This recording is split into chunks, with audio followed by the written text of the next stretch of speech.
guess the Insane Clown Posse fans are also fans of the Insane Meth Posse, a.k.a.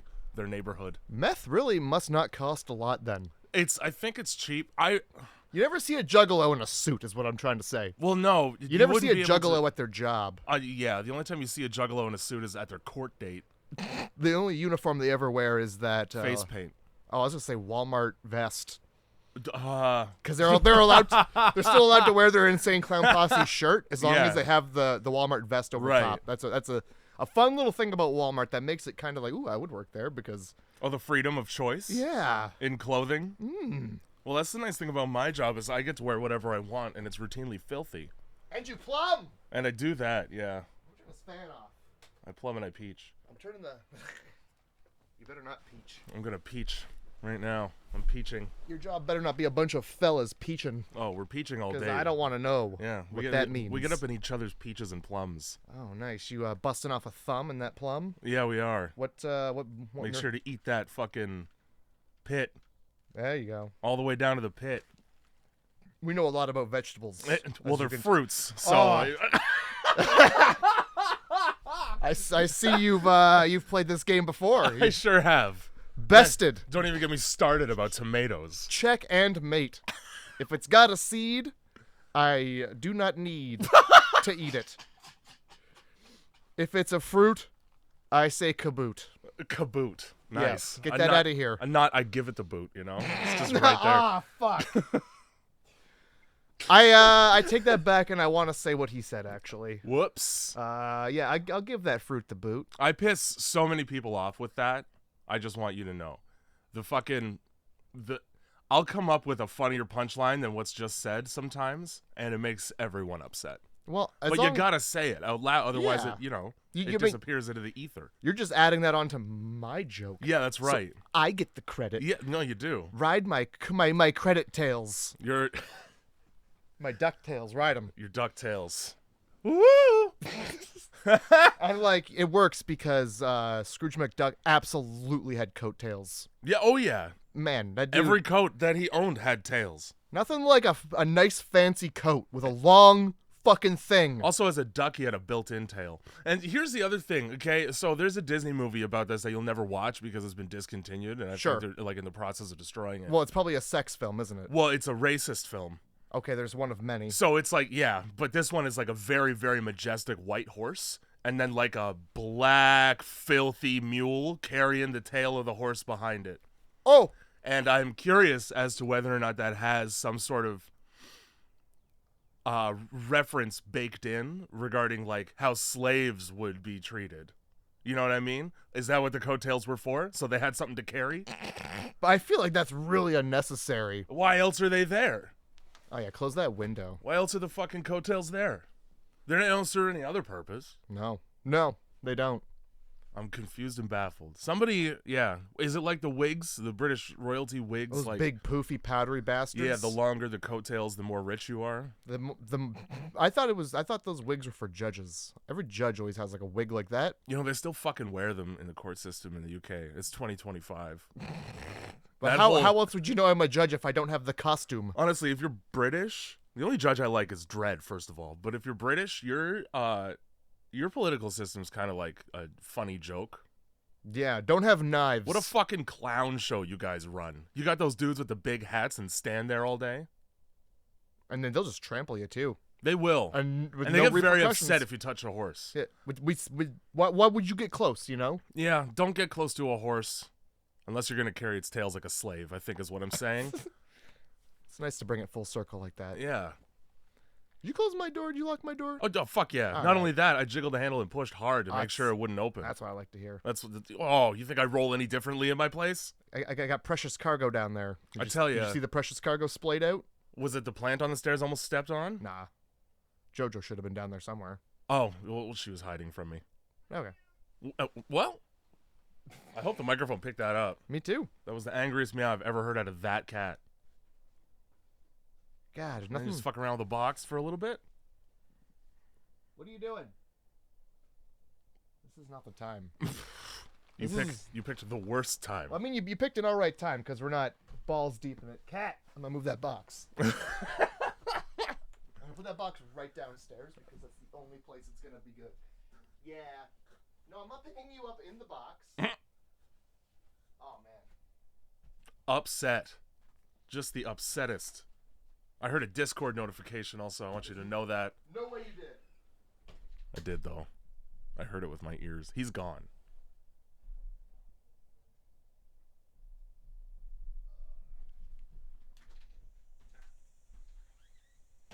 I don't know how you missed JoJo. She is splayed out.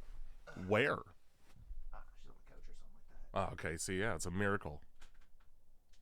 Otherwise, I would have stepped right on her, probably. How's that going? It's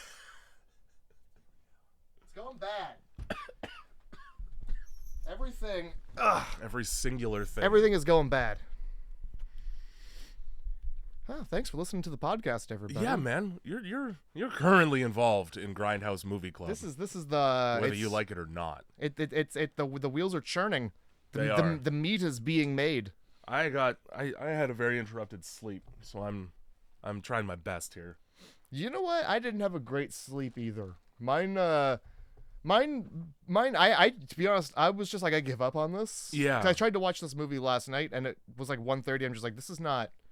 It's not a movie for 1:30. Oh God, no. There's nothing to sit through, really. I went to bed, woke up super early, because I thought that would be a good time to start watching the movie, and it wasn't a good time then either. No, I think the point that the overarching point here is that there's no good time to watch this movie because don't watch it.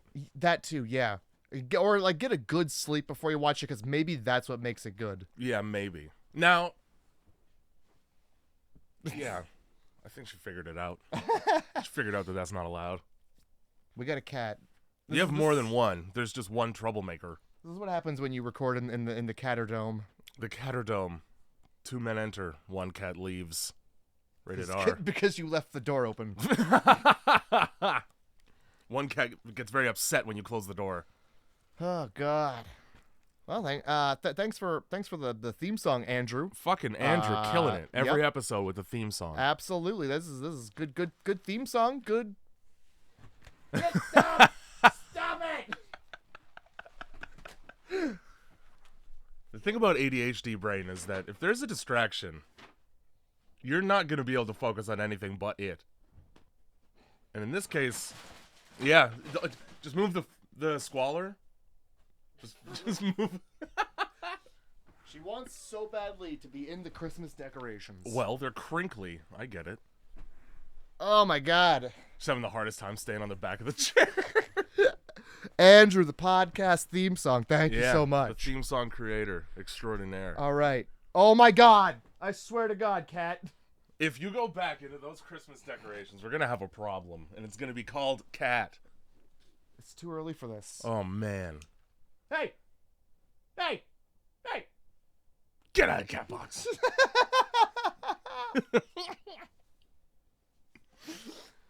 All right. I think we're good. Sweet. You could go to grindhousemovie.club to get more of this kind of introduction to a movie discussion. That's absolutely the website to go to if you want anything at all that has to do with this podcast. That's right. grindhousemovie.club. The central hub, the nexus, if you will.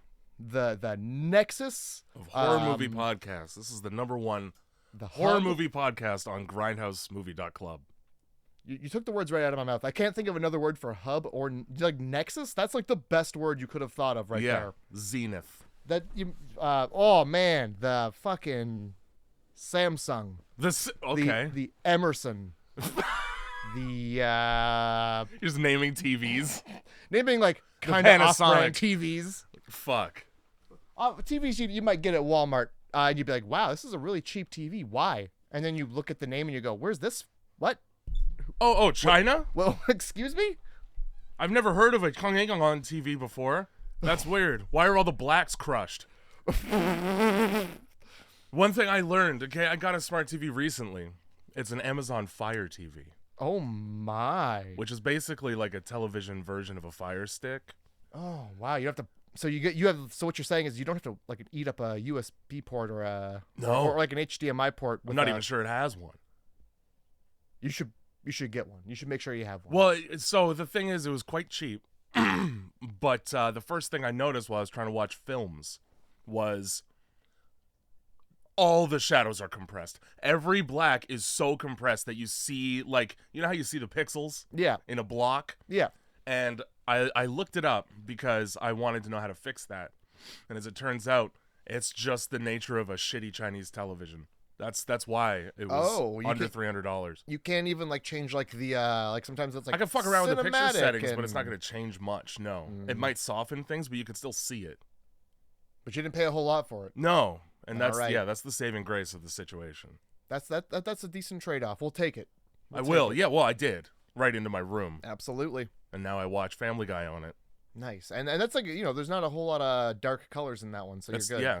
You're good. There's like one episode where Lois cries in front of a grocery store that I hate. It's a pretty dark episode, but aside from that, Oh God. You want to talk about American Dad? That's a good show too. it is. It is That's a good a show. solid show. Yeah, I've been trying to catch up on both. The new seasons of Family Guy have been killing me. They're good. They I won't lie. they're back. You Yeah. know, it took a dip, but it's back. Just fine. Yep.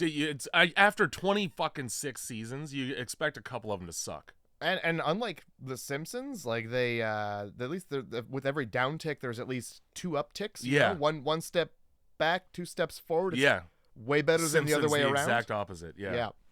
Simpsons is just nothing. Fuck the Simpsons. You know. Yeah, I'll fuck tell the you- Simpsons after Conan left. Fuck The Simpsons. End of sentence. Who knew that Conan O'Brien was the glue holding a show like The Simpsons together? Who knew that Jennifer Tilly owned like half of The Simpsons? Not me until just now. Yeah, she got it in the divorce. She was married to the guy. 2 things that Jennifer Tilly's famous for at this point, all right, is I guess owning half of The Simpsons and getting pregnant by Redman in a Chucky movie. And also, she's on The Real Housewives. Great. You're fucking right, she is. There's nothing real about that housewife. I don't even think she's a housewife. She gets maids to do that. There's With nothing- Simpsons money. Nothing real about that boo-boo kitty voice. Fucking that is like Sugar from YTV. You can't tell if the voice is real or not. Oh, God. So speaking of late night talk shows, though, damn. Sure, yeah. What fucking movie did we watch? Oh, man. What fucking Yeah. masterpiece of Let's not modern theater and film? Pussyfoot around. Let's not stall. I don't want to... I would hate for a new movie like this one Yeah. to let anybody down. 2023 is the year that we find ourselves in. Let's just grab onto the Band-Aid and drive away, you know? And let me tell you, the Rip. movie is so bad that it was like, it's 2023. We got to go back to when this could be good. Yeah. 1968. Perfect. 1971. Sure. 1976. Sure. I don't know. There's a lot of dates, but it's the 70s. I wasn't paying attention to It's the all good. actual date that was. First of all, name the movie probably. Oh my God, fuck that. This is gonna upset a lot of people because I feel like a lot of people really like this movie somehow. Hey guys, this week we watched Late Night with the Devil, Yeah. and Late Night with the Devil. I don't know who exists that you are speaking of who would consider this movie to be good. Like children from the 1800s. Yeah. Anybody modern? I'm sorry about the impending bill from your optometrist because the glasses you'll need. To see through the. You got like a fucking. What's really bad vision? Like 2300? I have no idea. Probably you got 2300 vision if you watch this and we're like, I'm satisfied. But what's like the best vision? I think 2020 is like as good as it gets. I could be wrong. Well, what if I have? I think the further away the numbers are from each other, it means one of your eyes is much worse than the other. So what if I got 1-1? That's just like. I think one is like bad. Oh fuck! So what if I got 40-40? I don't know. Look, there's got to at one point there's like There's some Mina. gotta be If the you're best. listening to this right now, if you're an optometrist, I explain need it. clarification. Mina works at a eye center in a Walmart. Well, tell us. Yeah, we need the information. We need the goods on this. And look, I don't know if we've been giving up the wrong email, or maybe I just haven't been checking the email. But y'all got to email us. You do at grindhousemovieclub@gmail.com is where. Yeah, grindhousemovieclub@gmail.com, and tell us why you liked this film. Yeah, tell us why. Give us 5 good reasons Yeah. why this movie was worth. I expect It- a minimum of 200 words on my desk by Monday. Wow, that's a lot of words. I couldn't poo-poo is 2 right there, and That's right. You could just copy paste that. you would accept that? For a paragraph. That's like cheating. That's literally cheating. You're As a professor, my bar is quite low. okay, because you're not. Well, my motivation basically is just like flood the market with PhDs and degrees that are for like underqualified people. Oh hell yeah! Because even entry-level jobs at this point require that. So you want to work at Starbucks? Well, here's your fucking A+. Here's your Starbucks certificate of. PhD stands for piping hot drink if you work at Starbucks. Oh fuck, you're on top of it today. Oh man, thank Christ too. Because This movie really sucked it out of me. I'm not gonna lie. As it turns out, 4.5 to 5 hours of sleep gets me into an erratic mode where my brain just fires on all cylinders. It's fine. I feel like I hit the nitrous. God damn. Late night with the fucking devil, let me tell you. Head on down and get me a PhD. You got you got 2 sentences or less for late night with the devil? No, I don't, because it was there's no, like a shitty episode of not even Conan, because like even a bad episode of Conan is pretty good. Yeah. And it doesn't even exist anymore. Shitty episode of Fallon. Let's just say this is Any episode of Fallon. This is like yeah. Say you SNL wanted, now. Ooh, that's true. Yeah, Who the unless fuck Shane is- Gillis is hosting, I don't care. I don't even care when he isn't. I don't know that show at all. It's just like people, and they're just like, hey, goopy goo, and then Pete Davis comes out and he's like, this is gonna be a meme. And First then of all, Pete Davidson's overblown. He got that Ariana puss and then suddenly thought that he put out 2 stand-up specials, like just being alongside Ariana, he was gonna like suck some fame out. But no. hey man, What? Something about, I don't know if it's on purpose or not, but he does a great impression of a heroin addict. I think that's it's not like an impression.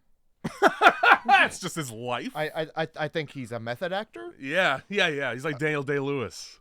I mean, you see the new Family Guy when they're like, they're talking about his love life, and then it just cuts to him, and he's like, I text him back promptly. That's all it is. It's like that's his big secret. So I text him back. Oh shit! It's a good secret. You should do that. I do, in fact, have 2 sentences or less for this. Oh wow! I actually have 2 sets of sentences or Listen less. to this guy, fucking Sentences McGee over here. That's Lay him right. on me. That's fucking right. First one. This demon sucks, the movie. Okay. The other one, though, is better to get canceled than to get cancer. Ooh. Because the main character's wife in this movie dies of cancer. Now, it doesn't fucking matter in the slightest to anything. Nope. But let's throw it in the movie. Okay, hold on. I got 2 sentences or less. Yeah. If your third guest is the best guest, then just bring that one out. You know. Skip to that. Start with the best guess, and Yeah. we'll see if we have time for the rest. Because let me tell you, 2 stinkers, Mm-hmm. 2 stinkers, and then you got the Foo Fighters last. The Foo Fighters is how Christopher Walken once introduced them on, I think, SNL. God damn it. And they did not correct him out of respect. Well, you're on his turf. That's true. That's how you get stabbed in the face with a soldering iron. Yeah. His weapon of choice. Yeah. I don't like the way you talk to my boy. So, Late Night with the Devil, eh? Sure. Let me just set the scene for you. Oh, please do, because it takes about 10 minutes for the movie to do it. That's 100% correct. Set it in two sentences or less. We're tit for tat on taking words out of each other's mouths right now, because it's literally what I was going to say. Oh, the my first 10 goodness. minutes of this movie is basically a bunch of information that you don't need to know, but we're going to give it to you with narration. Hey, man, I want to know about the show. The really cool thing about film, right, is that it's a visual storytelling medium. So there's a lot of opportunity to present information visually as opposed to just by saying it with your mouth. Yes. of This course. film, however, bit of a pivot, didn't do that. Instead, just told you shit right to your face. And Love then that. then did like a lot of that stuff definitely matters later in the film, though, right? No, as it turns out. Not, As it turns not out, at all? the entire history of his name is Jack. I don't know his last name. Donaghy is close enough. Sure. Who is a late night talk show host who really struggled his way to the top. That's really all you need to know. You don't need to know his childhood. His Joker 2 backstory? Yeah, so the schizophrenic ambulance driver from The Dark Knight somehow got a job hosting late night. Because that's the fucking character he plays in The Dark Knight. Oh, fuck, he's in that? Yeah. All right. He's like a kidnapper, and yeah, it's a whole thing. I don't know. Anyway, another interesting facet during literally 10 minutes of exposition where you get still images of things that were definitely footage as opposed to the footage is that his wife got cancer and died, and then also he's part of a Hillary Clinton in the Woods Illuminati sect of ritualistic killers. Right here. That also sometimes do child sacrifice. Right here I wrote, "Here we go," is what I just said out loud as we learned that he's part of the Grove. And if you're wondering, what's the Grove? It's the Grove. Just picture a grove. Yeah. It is that. And you're like, oh, it could be any grove. No, there's a big owl in this one too. Yeah. Big, and it's a dude in a costume. It's a dude in an owl costume from just his upper half. Again, I love that a common theme throughout this movie is it gives you questions that you're forced to ask, and then it doesn't answer any of them. Yeah. Why is he in an owl costume? Because it's the Grove, Jay. Why is there a ritualistic woods cult that he's a part of? Because it wouldn't be interesting if they didn't make it kind of real. Also, it has to be kind of real, Jay, or else I don't come. Here's my...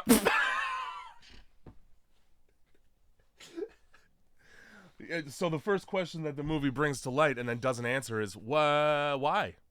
Why any of that? Because in the 70s, I think it was a big thing. So, and that's another thing too, and I think they did it on purpose because this is presented as a collection of, first of all, live broadcasts that was never aired, and then, quote-unquote, behind-the-scenes footage as well. Yeah, they throw it a commercial, and you still see. Yeah, and somebody's still filming, handheld, secret conversations that are supposed to be had in quiet. Hey, man. From 5 feet away, very visible, huge 1971 shoulder camera right in your face while you're talking about... You think somebody would say something, right? Yeah. Hey, you don't need to film this. You probably don't. There are times where characters just stare right into the camera, and not just the demon girl. I didn't notice that, but obviously I was main character does it at least twice. It's great. And it's like, okay, so are you just a bad actor, or are you trying to indicate to me, the viewer, that the character is aware of the camera? I think probably the second part, because it's a TV show. So the thing about that, though, is if he's aware of the camera, why is he divulging super personal and secret information about his religious sect that got him to the top?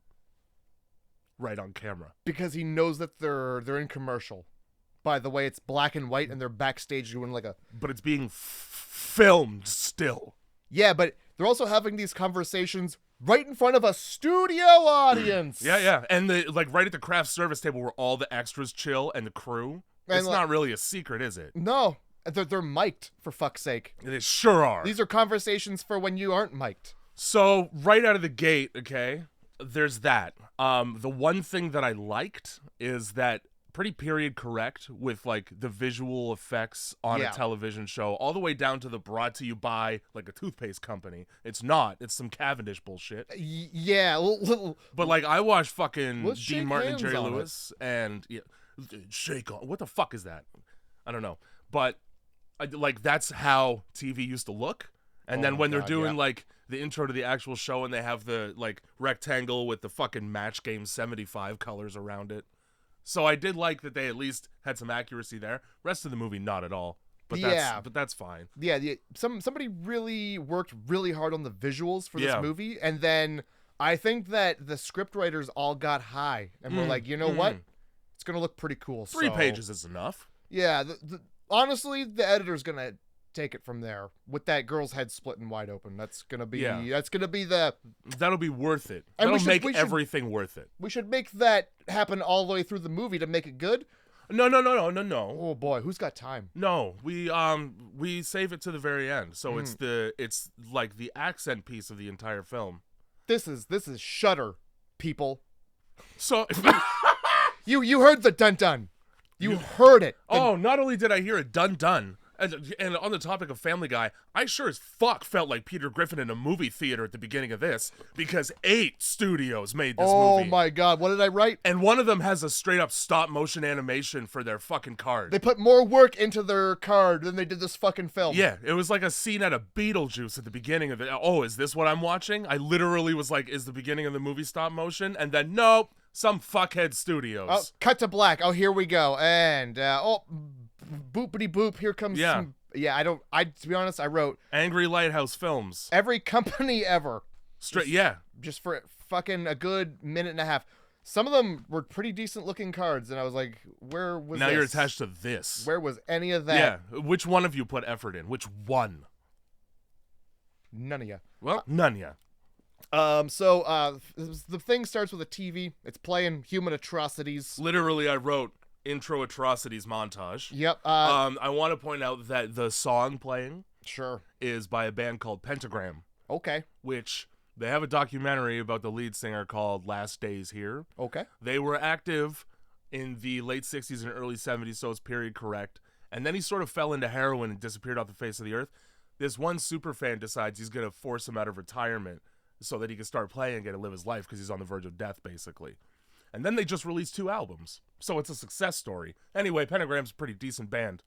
Well, if you all right. like Black Sabbath, if you like blues metal from that era. But you gotta like Black Sabbath, and that's You do have to like Black Sabbath, yes. and like I think a lot And of a little people, Mastodon, probably. the people who like Black Sabbath these days are dead And me. because they're old. And me. And you like Ozzy? Well, big no, fan of Ozzy? I like Black Sabbath. Let's be clear. I don't like Ozzy. And you like Ozzy? No. You fucking on that crazy train? I sure am not. And let me tell you, when it's just like Kiss, dude. You go to disco and I hate you. Fucking look, he's going off the rails. Let's get back on here. What train? The crazy one. Well, he's conducting. You're fucking Iron Man, bro. I don't know any Ozzy songs. I don't Running- fucking know this. Running over fat kids with my van? Ah, that's a good one. That's The Simpsons. Mm. That's a Stone Cold Simpsons reference right there. Fucking, yeah. Oh boy. So America in the 70s, bad. Sure wasn't good in the 70s to If be there's America. anything to take away from the first 5 minutes of this film is that Yeah. America, not good. Not good in the Vietnam 70s. Was doing things. Marilyn Manson's behind bars though. Okay. So it's just regular Manson. Oh, Charles Manson. Yeah. No, Marilyn Manson beat that case. Yeah, but Marilyn Manson should be behind bars. Probably. Regular Manson behind bars now. Yeah. So you just know that nobody's getting their ass stabbed. Well, that's good. You ever see that fucking movie? It's the only part of the movie I can remember. The Manson family. They're just stabbing a dead guy in the ass. Was it Once Upon a Time in Hollywood? Because otherwise, no. No, it's like an old movie. Oh, then and they're just no. like, they write the word pig on the wall in blood and they just stab an ass. Why ass, you know? I don't know. And they're just like, this is like, they're just stabbing it. They're just like, this is great. Are you a jungle predator? Are you a scavenge predator like a hyena? 'Cause when they eat a corpse, they start at the ass. Well, It's the easiest access. you don't want the ass to sit in the sun. That's No. It'll bake. yeah. The rest of the meat's fine, but when that ass starts getting hot. Well, All good right. morning.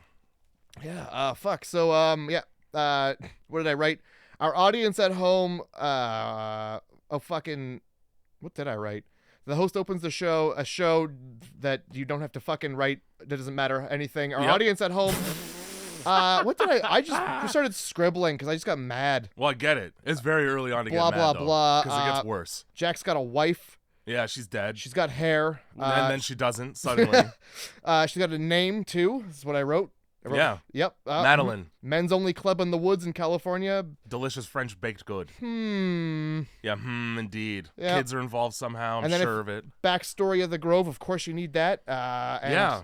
It means so much when you don't hear about it until literally the end of the movie again. Yep. Great. Good movie. I just wanted to go over my notes really quick. That's fine. To make sure we're all on the same page. There's a whole long backstory. I think we've talked about it longer than they've actually done it for the film, so we're good. Yeah, no, we are. Yeah. Let's fucking move on, eh? He can't compete with Johnny Carson. There's your takeaway. Yeah. Oh, so he's doing so well in the ratings, but still not enough to beat Carson. That's a thing, okay, in this movie. There are 15,000 references to pop culture, most of which occurred after the movie was set. So, like, yeah, sick. So you got cut rate James Randi right in here. You got fucking bullshit Johnny Carson, of course. All this late night nonsense. You have fucking there's the I mean, the Spanish fake medium is so obviously supposed to be the one guy that James Randi famously debunked right live on talk show. I think it actually was Carson, and then he ruined his career because of it. Most of the people, you got the PA dude is basically, I don't know his name, but the bald, circular glasses guy from, I believe, Late Night with Conan. Oh, you're talking about... It's a combination of that and Groucho Marx. Oh, I have no idea. Mustache. I thought I knew, but I have no idea what you're talking about. Also, if your name is Groucho, the mustache is a natural... You just grow that. Yeah, whether you like it or not. Well, yeah. Yeah. You shave it, it grows back immediately like a parasite. You can't be called Groucho and then look like Grouchy without a mustache.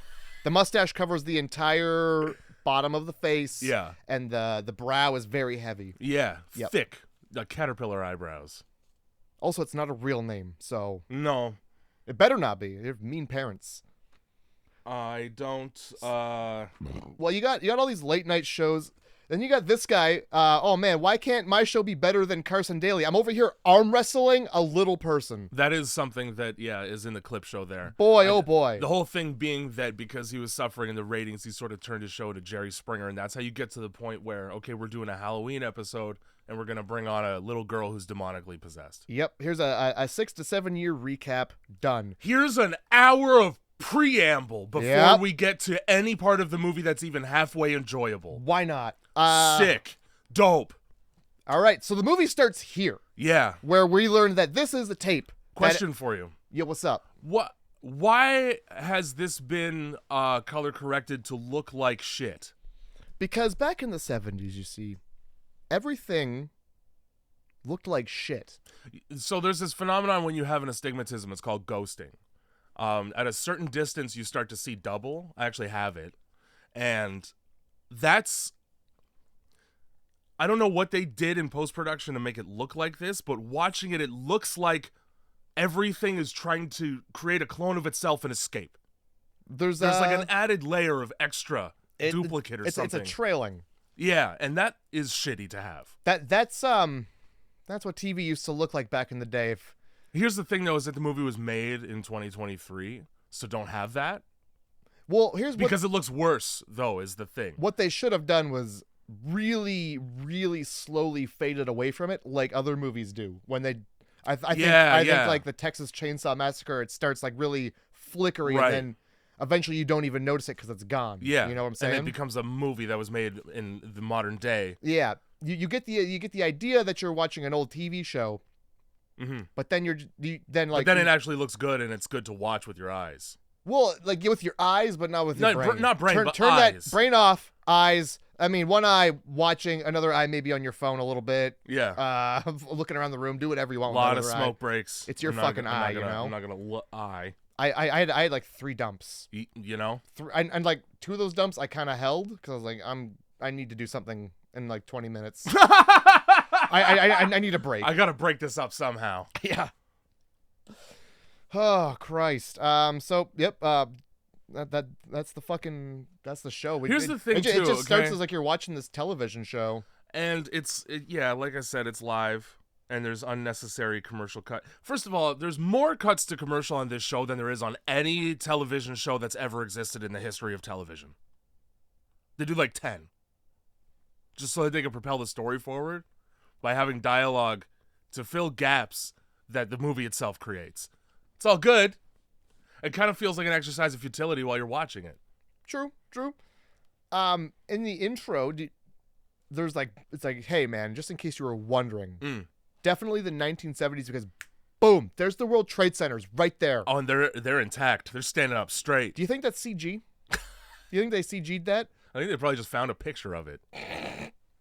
And then it's so weird. It's a very weird, like, you can tell that it's edited, Yeah. but it's not, but it Yeah. is, but like it's like It's Photoshop. and you you know? just have those fucking and no And- matter what, the trade centers are just there looming. Yeah, Looming. ominously, because you know what happens to them at the end of this movie. At the end of this movie, many years in the future, yes. Long after the end credits, there's a hidden scene. It's not Spider-Man. It's just the intro, but then an airplane just. And our special guest, an airplane. So the guests of this episode, we got Christo. Yeah. Christou. Well, they pronounce it Christou. Well, he's a mentalist, and I knew right away by the way he had 2 fingers to his temple, Yes. not in the shape of a gun. Yes. Because you're either you're a psychic or you want to kill yourself if you have 2 fingers to your temple. That's right. And You're the angle is very important. You're either activating your mind-reading powers, or you're about to put a piece of lead between in the back of your eyes. You're about to limit those powers forever. And then you got Carmichael, the asshole. Yeah. And Worst person to have. Really just a bad guy. And like, so they bring Christou out. And first of all, you know a fake psychic when they consider Halloween important. Oh my God! It's All Hallows Eve, man. That's when the spirits come out. And it's like, yeah, ask him what paganism is, and he goes, I don't know, a chair. Well, when a man and a woman love each other very much, and man agrees to Bottom. So Christou is very obviously John Edward. Sure. From Crossing Over. Yes, that's his name. I couldn't. Yeah. Because I basically described his whole act here, and I couldn't Yep. fucking think of his name, but I wasn't gonna Google it. And if you were just go to a fucking completely stolen YouTube clip and of John Edward pretending to talk to people's dead relatives. Yeah, don't you ever give him a view. No, Don't and give him a view. You watch him do the same thing that this guy does. It's called cold reading, everyone, and this is why I fucking hate horoscopes. I'm getting a P. P right over here. Peterson. Paul. Peatman. Paul. Parker. I have that many P names in my head. The point is, just yell names until someone goes, I know that. Just make consonant sounds until somebody's am R up ep, and then somebody's like, oh, my name's Travis, and you're like, all right, well, I was getting to the T's. Yes, Travis. That's what I was trying to say this entire time. Arnold, right here. My dead dad's name is Arnold. That's the sound he made when he fell off the building.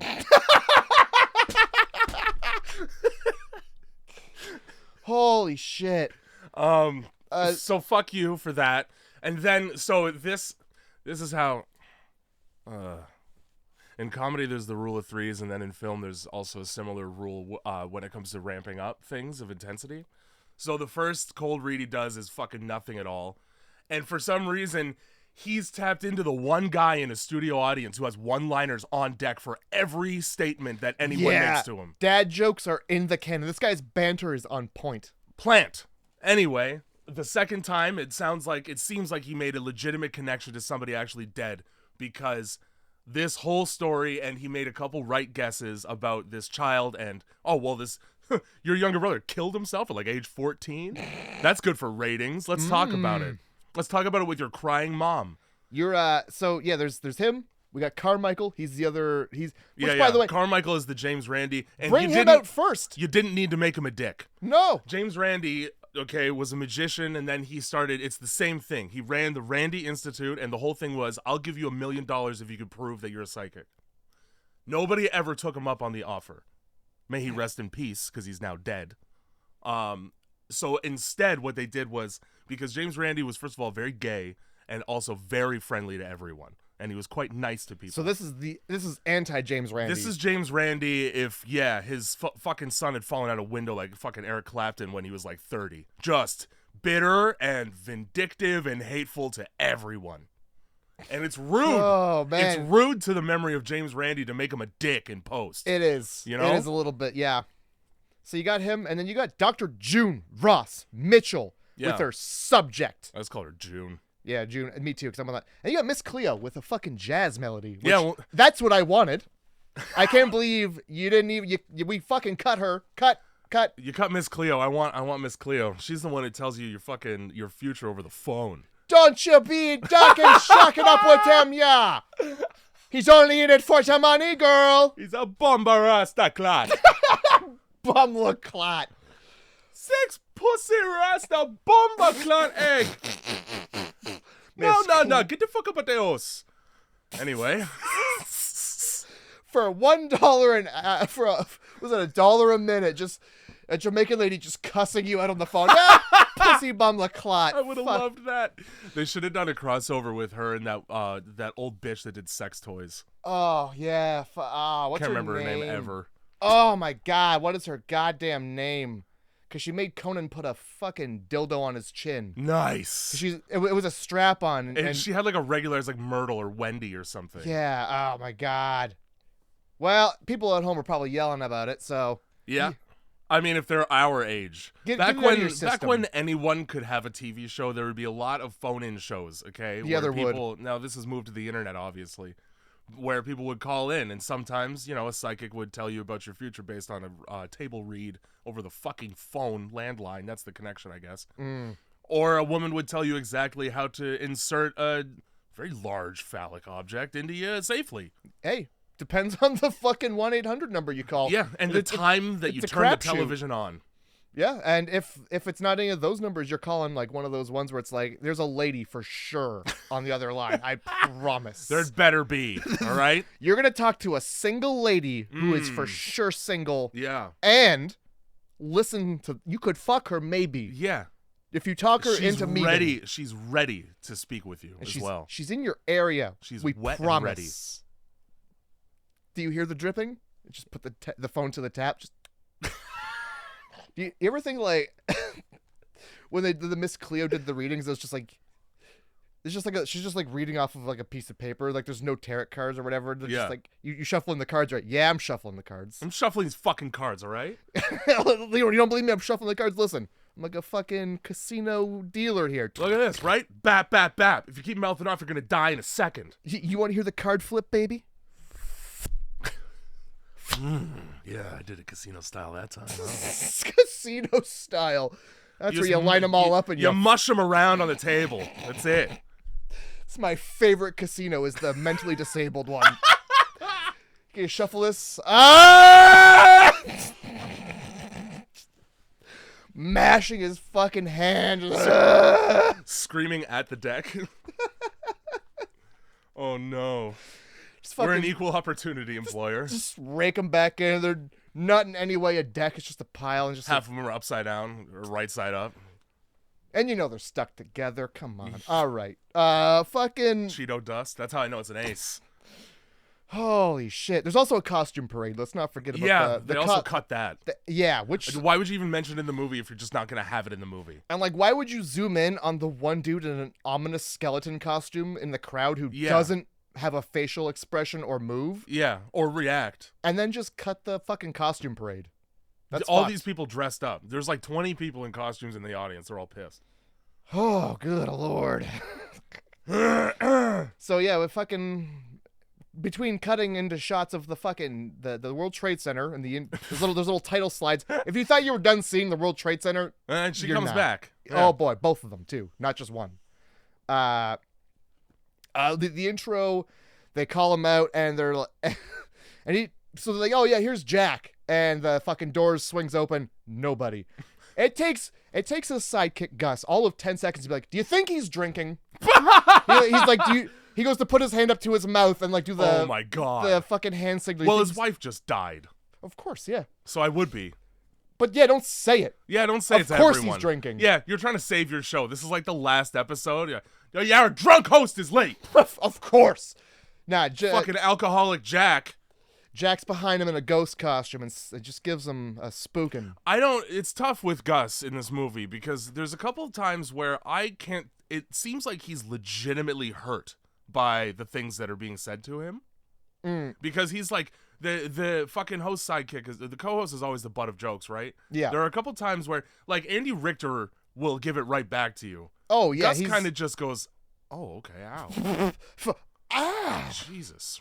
Really stings when you say it like that. Can we please not have the ghosts on the show? I would prefer if the devil not come in the building. Yeah, Gus, not interested in any of this, by the way. Yeah, oh. Wants so little to do with this, he might as well quit. For the best. And Honestly, the best. Fuck you for the head spin throwback. That was so... I'm mad about that. It's fine. Wouldn't have even been a throwback. That would have been right then and there. Yes. It would have been the times. Fuck.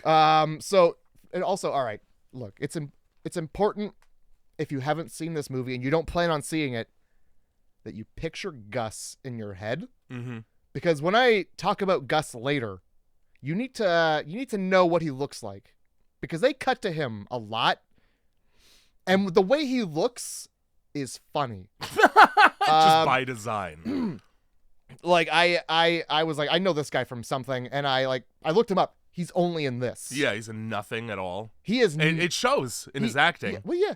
He is not in any Tim and Eric sketches. Oh, that's what you thought he would have been from? Oh yeah. Oh boy. That's fucking funny. Round bald guy with a mustache. Yeah, portly cue ball is pretty Tim and Eric. Yeah, he honestly looks like just an awkward guy, and I was like, of course, this is and you dress him up like the devil. You put little horns and a cape on. No wonder he doesn't want the devil coming in. He's dressed like that. The second they bring up, you bring like the Pope in, and Yeah. he's like, oh, I'm the fucking Pope. Look at me. Of course, the devil's gonna be upset with him. Look at how he's dressed. The devil shows up and goes, "Wait, come on, man. With the horns. I haven't had the horns in a decade. Have you seen Hellboy? I shave him." Oh shit! I think the second they mentioned the devil, like they're gonna like bring the devil in, he sheds the costume. I'm pretty sure. He takes it off pretty quick. Yeah. Once shit gets real, you don't really see it after that. Oh fuck. So Christu, and this is what I was saying about the rule of threes here. You have the second one where he actually seemingly makes contact with somebody dead, and then he does the shittiest thing a human being can do, which is to tell somebody with a dead relative, I can talk to them and they're fine. Fuck you. How polite. Oh, fuck you, dude. That's so good. And then the third one is real. And you can tell because of the CGI eyes rolling into the back of his head. Oh yeah, his eyes go milky. That's how you know it's real. His eyes get a nice treatment from After Effects, and he keeps saying the word mini. Now, Jack's dead wife's name is Madeline, and we come to find out shortly thereafter that the quote-unquote secret, although given the way secrets are handled by Jack, it's not one, so it's not a surprise that fucking Christu knew about this. He probably said it out loud. Minnie is the secret nickname for his dead wife. And like secret. Here's the thing. I guessed it right away. Yep. And why did it take another 10 minutes for Jack to bring it up? Yep. Because you as the audience already knew that. Right after he does that, the producer comes out and he's unmarried like, man with a wedding ring. Oh, so Jack, because he's technically not married because his wife's dead. yeah. Huh. Huh. It's weird how I just knew that. Oh yeah. And then the producer comes out, he's like, oh man, you looked rattled. Why are you looking so rattled? Get back out there, man. Fuck this producer, too. I get it. Every character in this is just a stereotype of a real thing. So we have the late night talk show host that's literally willing to sell his soul for success. You have the co-host who's a bumbling idiot. You have the producer who's only cares about ratings and smokes constantly. Like fucking Phil Spector, the guy that shot his wife. And everyone, and like the fake psychic, that shit. The James Randi, like it's all caricatures of real people. And I'm annoyed by it because it's the easy way out when you're building a character to be like, well, we'll just have him like James Randi, but a dick. Yeah, you know how this happened one time? We'll have him like Conan, but a dick. Let's just make a movie about a bunch of stuff that's happened. Yeah, and we'll put a demon in it. We'll just make everybody a dick. We'll put a fucking demon in it. But we'll not show anybody the demon until they're already bored with the movie. Yeah. Oh my god. And let's really fucking tread Milk the line the on what a fuck. fucking demon looks like. Yeah, and whether or not it's satisfying to see it. Because it's not. For like the first dude that this guy makes contact with, I wrote, imagine being a spirit wanting a connection with his loved one, and the fucking putz that fucks it up for you is this first guy, and you're like, hey man, my Pete, I'm talking about, I want my friend Pete, and just This guy here, right? Yeah. And he's this like, well, dude with the wife who's not actually dead. Yeah, oh, She's you just mean not here right now. the wife who's fucking my neighbor. Yeah. He ran off with my neighbor. Yeah, that was my wife's maiden name. Take a quick break from trying to be a psychic and speak to the dead so that you can make a couple fucking punchlines about your golf game, for fuck's sake. Yeah. And he's wearing the coat that every dad wears when they've given up. Like it's like a windbreaker, but the wrists are like the elastic tight. Oh. And it's like all kinds of vaporwave colors. Well, I think that was just timely, you know? It's probably just a guy they found. Those were just not for divorced dads, because divorced dads, you see, they're trying to look cool, and what they remember to be cool are those jackets. Yeah. This is back then. Those jackets were fucking cool. Rad ass jackets.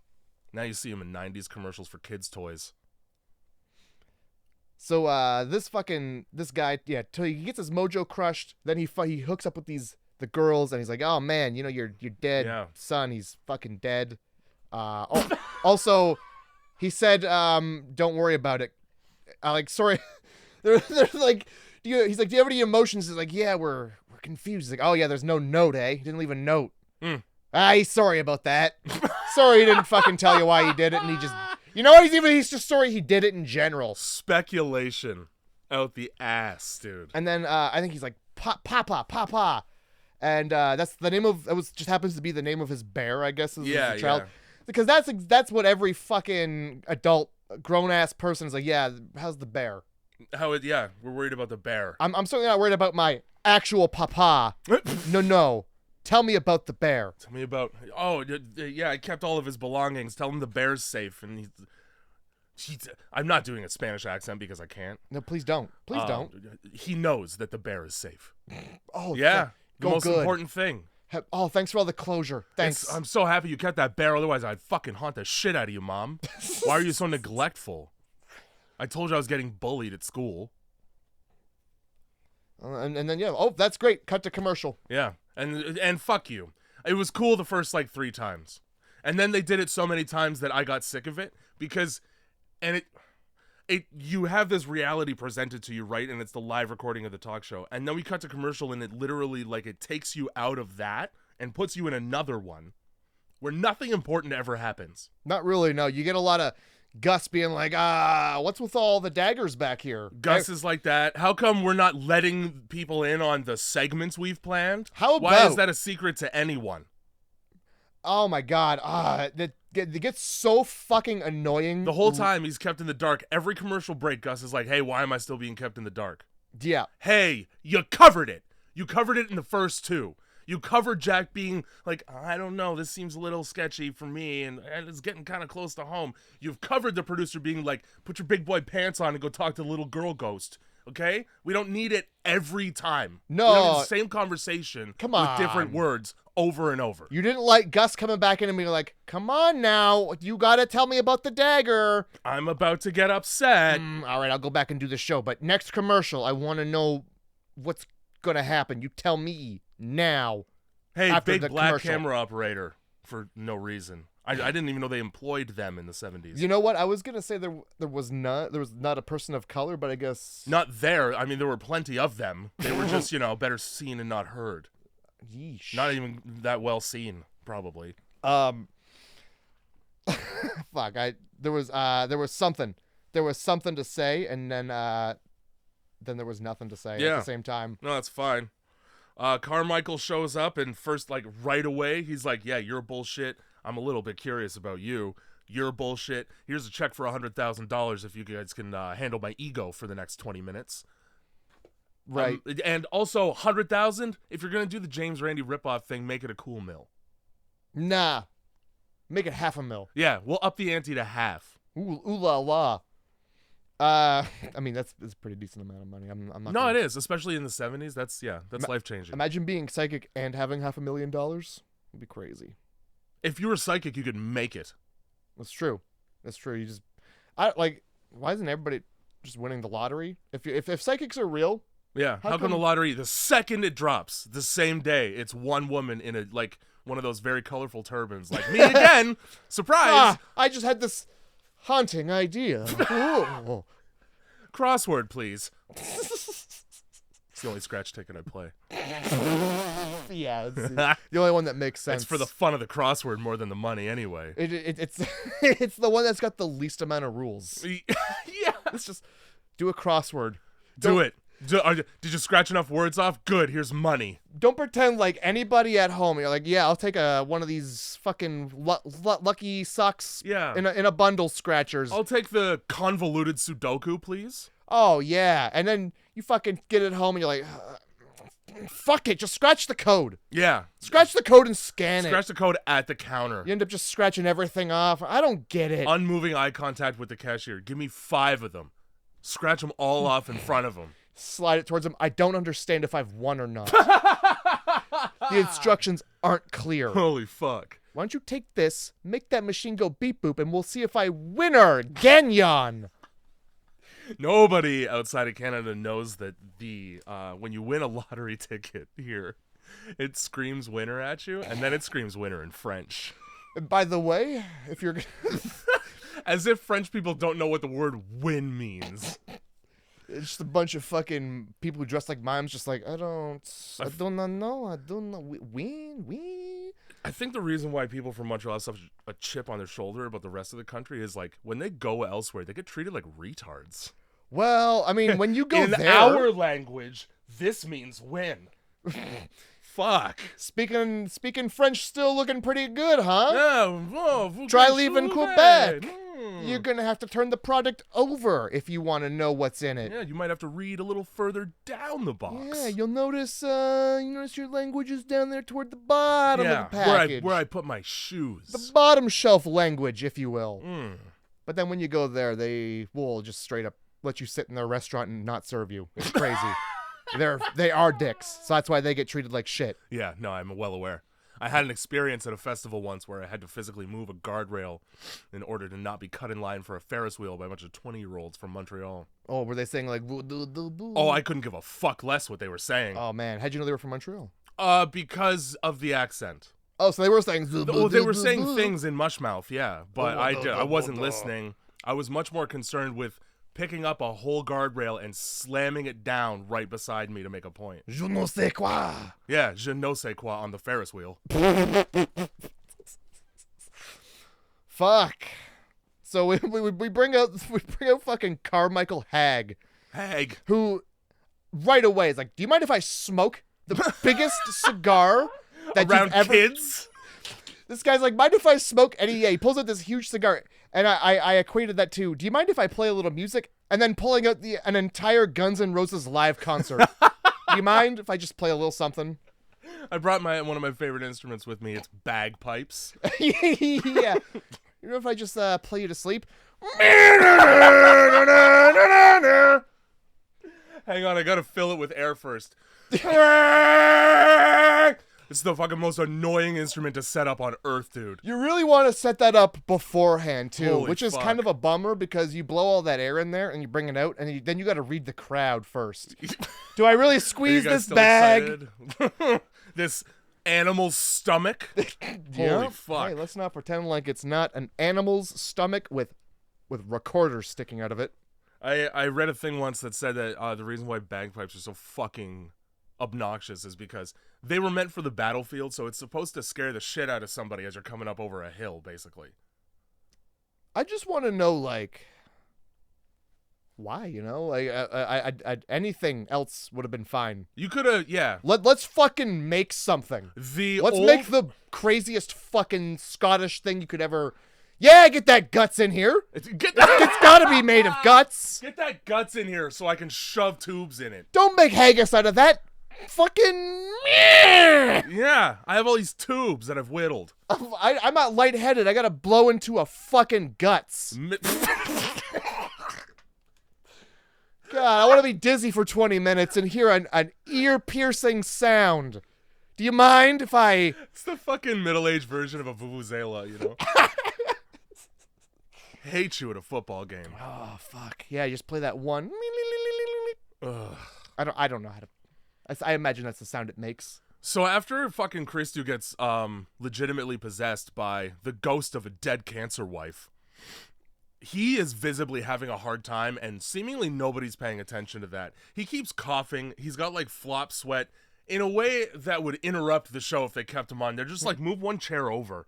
And by the way, Carmichael's coming out, and he's gonna be a dick to you. Oh boy, They try to. What did he say? He's all candle, no wax, or all wick, no wax. I don't know. It's like, okay, but they should have just said he's a dick. yeah, should have. All dick, no wax. You should have said that instead. We've kept him in a small hot room all fucking day. He's pissed. It's pretty ornery, you know. We've been showing him episodes of Ghost Adventures all day. He's gonna come out here hot. Hates Zach Baggins. Hates the Haggins too. Yeah. So he fucking comes out, and just immediately, it's just like, so bullshit, huh? Yeah, so bullshit right from you, eh? Huh? Yeah, I wasn't out here, I didn't see it, but bullshit for sure, huh? Christy gets very upset with being antagonized and throws water in his face. And then he tries to leave the set, and they just don't open the door to backstage. yeah. And he goes, don't well, leave. I guess I'm stuck. Stick around and deal with this. That's fucking never happened. Put up with this man calling into question your abilities. Your eyes went milky for a second. Let's not talk about that, though. It's super fucking weird to me that he was an adult and wasn't like, I would like to leave now, so I'm going to. Yeah. What the fuck? Oh, I'll stick around. It's okay. the 70s, and he's not a white man, I so. couldn't open the sliding Star Trek door, so I guess I'll stay. The man on the other side of the curtain who isn't just pulling the rope that opens this door. Yeah, he was a bit late, so I'm stuck, I'm trapped like rats. So he continues to deteriorate as time goes on here. He had like a ghost attack. Let me tell you the funniest fucking part of this movie is when Christo is about to start vomiting horrible CGI black vomit that's obviously not real and obviously CGI. Something's not right! Yes! Yo! Oh my god! That's what you made him yell?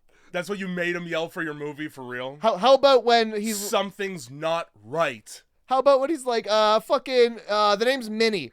Oh, and then fucking fucking Jack's like, fucking, oh, it could also be like Molly or Mandy. No, it's Minnie! And also, yeah, he's like, he wants the ghost he's channeling out of his head so bad, he's like, who will accept? Who will accept the charges? It's a collect call from hell! This ghost is calling from a state penitentiary. Of course it's going to be monitored! Something's not right is what you say. I feel icky! Is right before you're going to have volcanic diarrhea. Is something's not right that's the only time you yell that. Yeah, holy shit. Or just like something better.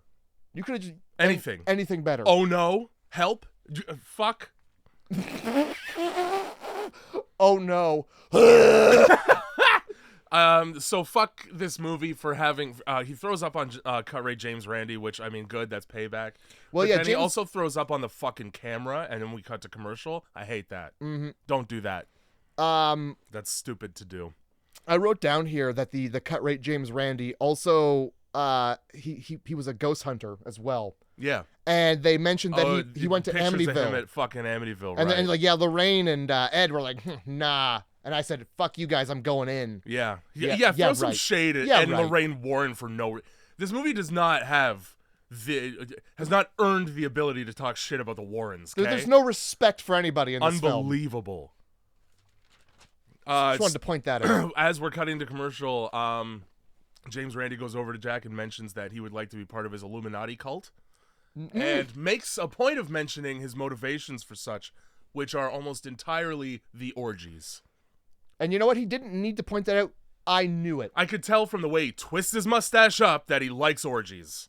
Gotta get my mustache all just so when I'm eating an ass and seeing seeing three guys also I'm gonna waiting twist to it eat up ass. out of the way of my lips so that later on flecks of ass don't fall into my mouth. I keep it up so it's out of the ass. I'm not interested in straining this soup. Oh man, please invite me so that we may Eiffel Tower and owl together. We're gonna spit roast this owl tonight. It's gonna get snowy. Fuck. Oh my god. I didn't write anything between something's not right. Between in quotes mostly the orgies and who the fuck is Abraxas, because I don't think anything happens. So yeah, they're like, they don't let Kristoff leave because like, hey, we got to talk about the final reading. Right. Minnie was my wife. You son of a bitch. And then so then yeah, Kristoff. I wrote that makes Kristoff sound like he's got to take a big shit. Yep, that's what I'm saying. Like, Something's not right. It's just gut sounds. Yeah, it is gut sounds. And just nobody's like, there's gut sounds. Yeah. You know, like, are you okay? And then he's literally on his hands and knees being like, ah, and they're just like, please, we got to get this. We got to talk about the final reading. Yes. Come on. Get him in the ambulance so that he can shit himself to death, as described later. Yeah, holy because shit. He does that. Yeah. They also keep that a secret from everybody for all of 10 seconds. Yeah, no, but you know, Holly, you know these fucking secrets, they just come out. They come out, especially when you tell everyone. It sure does help get a secret around. So, yeah, fucking after this, Carmichael still skeptical. Yeah, the black vomit didn't do it for him. He's like, hey, you probably ate coffee grounds before. It's called whatever he calls it. He called it controlled regurgitation. Which is fine, because, yeah, David Blaine does that shit. But it's not black sludge, guys. And it's not projectile. No. It's not with... It's like a couple feet, not across the room. It's not even a couple feet. It's like... I mean, he holds the bottle out here, and he does it into the fucking bottle. Does he? Yeah. I thought he just, like, had needles inside of him, and he's just, like, carefully just vomiting needles all the time. If you want to ever make yourself throw up, this is a fun thing at home. Picture your stomach like a lung and empty it, and it will just happen. Don't try too hard right now. I'm not going to do that in case it works. That literally sounds like something David Blaine would say. So... It's actually Adam from YMS taught me that. Shout out to Your Movie Sucks. So we get the backstory of this fucking demon child and why she's a demon. And what it basically boils down to is, okay, in this house, Anton LaVey's cousin, whose last name is one letter short of Diablo, used to hold rituals where children would be covered in blood and then we fuck them. And now... it burned to the ground, and there was one survivor, and it's a 10-year-old child. You can tell from the very photoshopped pictures of her being rescued from the burning building, despite there being no fire trucks or ambulance nearby. So here's my list of questions that now I have because of the way this information was presented to me. Okay. How'd she get on the roof of the mental institution she was sent to? That's number one. She's like a dog, you know? She just got up there. Is she the monster from It Follows? Number two. It would appear so. Why were they letting cameras into the mental institution while they were doing a forced sedation of a child? Documentary purposes. Okay. Where was the ambulance? Her name's Lily. For Lily at the burning house. Why was it just a guy from Iran? It looked like. What do you mean? Well, it just he looked like he was from the Middle East. They can drive. They can drive ambulances. Yeah, he was walking. He also was not in uniform. Who are we talking about? The guy that rescues the chick. There's like two pictures of them. Oh, I don't know. I to be honest wasn't looking. I didn't look at a lick of that, to be honest. During this documentary, two things that are very important. It's being presented from the perspective of the therapist that made a quote-unquote instant connection with her, Dr. June. Yeah. Who was contacted by the FBI in order to investigate this girl because she had paranormal activity about her. Yeah. Like the FBI raided the cult place, and then instead of surrendering, they lit themselves on fire. Right. Waco, Texas reference. It's fine. And you know what? We're not going to talk about how she's unburnt. Yeah, and just fine. Not even like a skin graft, not even like a little droopies, No. like melty flesh, nothing. Hair perfectly intact. Yeah, long too. Not a scrunchie in sight. Flowing hair. There are no scrunchies at the mental institution.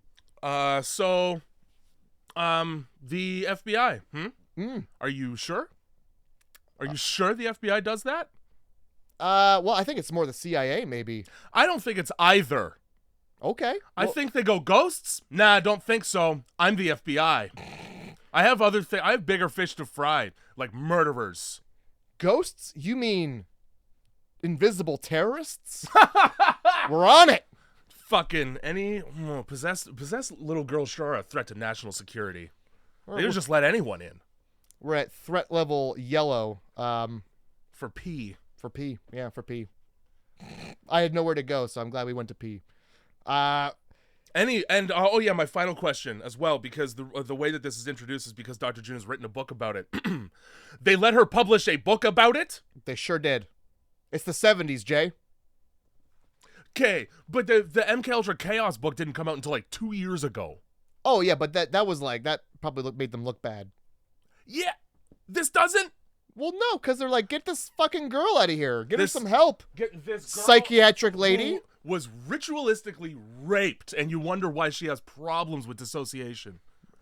It's ghosts, though. It's gotta be. I think you might have misheard what they said. I think they were breeding people to How'd they get the kids in there? because they made them. How'd they get the kids into the kids? No. Children for breeding purposes, huh? They were breeding to make children to Yeah. sacrifice. Yeah. You can't tell me that there's not banging involved in that. Well, yeah, but it wasn't to the children. I think there probably was. Come on.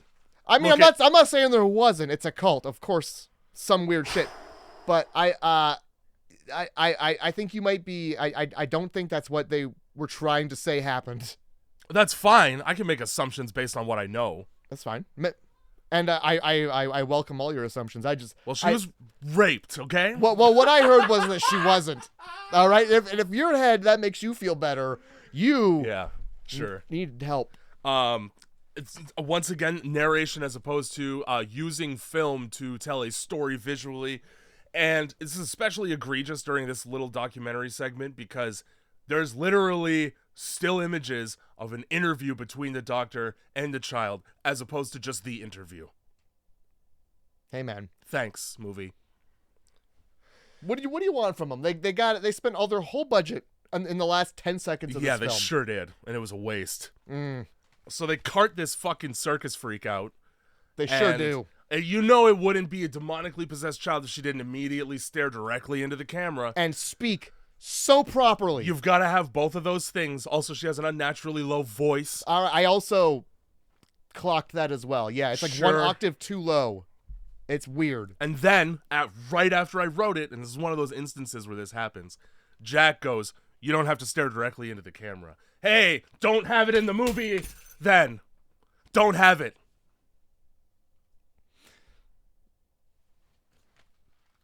You just wasted 10 seconds of my life on this shit. I can't audibly You shrug my literally shoulders. Wasted them. It sure did. Sure did. Holy fuck. She does his wife's voice at one point real quick, just softly. And you would know that if you Ever heard her fucking voice once in the movie? you hear it, but it's raspy with cancer. Oh, yeah, and that's not even before this. That's way later. So how would you know now? Yeah. Oh, also, female voice coming out of a girl. Yep, surprise. I didn't even notice it was a different voice. Yep. Until Jack goes, "That was my wife's voice, I think." Oh, good. You're not even confident in it. Yeah. Oh man, You must have really neglected her on her deathbed. I didn't hear any blood gargling in between in between words. You So hear the whir of machines I and the couldn't. flow of air through oxygen masks. I couldn't hear the wheeze of the air rustling through the tumors. My fucking dying wife's popcorn lung didn't make itself present in her voice, so it couldn't have been my wife. But it was my wife. I'm pretty Yeah, sure it was my I'm wife. sure it was my I got a fucking dead wife. wife, so I do have a dead wife. got a That is- dead ass wife. I'm Let's, dead wifing over here. We cut to commercial break. Yeah, that's when she goes, "Am I not pretty enough already, Jack?" Also, fuck this girl for saying Jack at the end of every sentence when she talks to me. Yeah. Oh my God, that was. He's like, so yeah, commercial break. And she's like, what do we do? This is when we pretty ourselves up. Am I not pretty already? Buffalo Bill, the Buffalo Lil over here. Like that first red flag right there. Yeah. Don't, should not be asking me if I think you're pretty. You're 13. Yeah, we just met. We just met. All right. Actually, it probably was legal back then. He's lonely, as evidenced by the obviously telegraphed relationship between him and the doctor. Oh my And God. at that point in your head, you go, "Oh, he's taking advantage of her for his ratings on his television show." That's obvious. He sure is, because I'll tell you right now, The second the devil comes out, Yeah. he's just like, y'all should be fucking. She wants to fuck. You don't have anything to fuck. Y'all should be fucking. I'll write a song about it. A little limerick for you. Yeah. But he tries to fucking reassure her because she's a little trepidatious. And this is when we get backstory that we also don't need, which is, she's been very erratic lately. Oh, do you mean all the time? Because she's been erratic for years. Oh, you mean because of witnessing all of her friends and family be sacrificed? Yeah. Oh. So she went into a fugue state last night and said your name a bunch. Probably because she knew she was coming on the fucking show. So that's debunked. Don't worry about that. It's probably because she took a nap. She probably heard you flicking your rotten bean to me every night, saying the same fucking thing. Whispering his name. Turns out it's not much of a whisper when you get close. You've been just shouting it, muffled into just shouting his name into the pillow. Into the palm of your own hand as you silence yourself. As you paint a picture. Yeah. So, let's chill out on that. So he tries to do the forehead touch thing, and she's not super into it because obviously their romance is supposed to be a secret because his wife just died. But we don't get any more information about it than that, so why have it in your film? You could have gone down a road of like, was he cheating on his wife while she was at the tail end of a cancer diagnosis? Because that's a thing that happens sometimes, and it's pretty gross. I didn't read into that. No, because there's nothing to read into. Yeah. Because they don't present any more info than just, we like each other. Sick. Does he even like her? Because I feel like he likes her little girl. Yeah, he does he wants her to be a regular. Let's just leave it at that. Yeah. Wants her to fucking regularly be on his TV show. So James Randi in the meantime is getting to the bottom of the other. Wastes no fucking time. This man was just carted out like having an aneurysm. Yeah. So, somebody's asking you questions, huh? Did you tell anybody that information? So you had to fill out a questionnaire, and there was a woman asking you questions in the lobby? Oh, you mean like every fucking dumbass cold read bullshit? Have you ever seen Penn and Teller's bullshit? There's literally an episode where they talk to two people who go to a psychic, and then when they come out, they're like, yeah, we were asked questions by someone. This is just... Okay, so sick. Once again, throwing real life at me, and it has no consequence in the film's universe, though. Well, I'll tell you what. It's a bad movie, Jay. Yeah. That's the only thing I've got for you. Yeah. What do you want? You want me to say that they tried? You want me to say that they saw those things and then went like, we'll put that in the movie and then we'll also think about it? No. They said we'll just put it in the movie. They said movie now. The movie now idea. The director of this film fell prey to member berries. If you've ever seen I've that. not. It's a mini series inside of a season of South Park where there's these things called member berries that make you feel nostalgic about things you liked when you were younger, and you become addicted to them, and nothing new ever happens. Okay. Sort of like this movie. Gotcha. This is also how long it took for Jack to mention, by the way, I'm pretty sure he was talking about me. Yeah. In the movie, that's how long it took. The one good thing, okay, and this is so bitter, this irony. The in-house band, when they come back from commercial, is actually playing the music. Hey. That's the one sort of fun thing for me in this movie. Oh, you know what we skipped over? What? We skipped over in the intro when Gus busts out the theremin. He does bust out a theremin. And he's like, yeah, I got a theremin. And Yeah.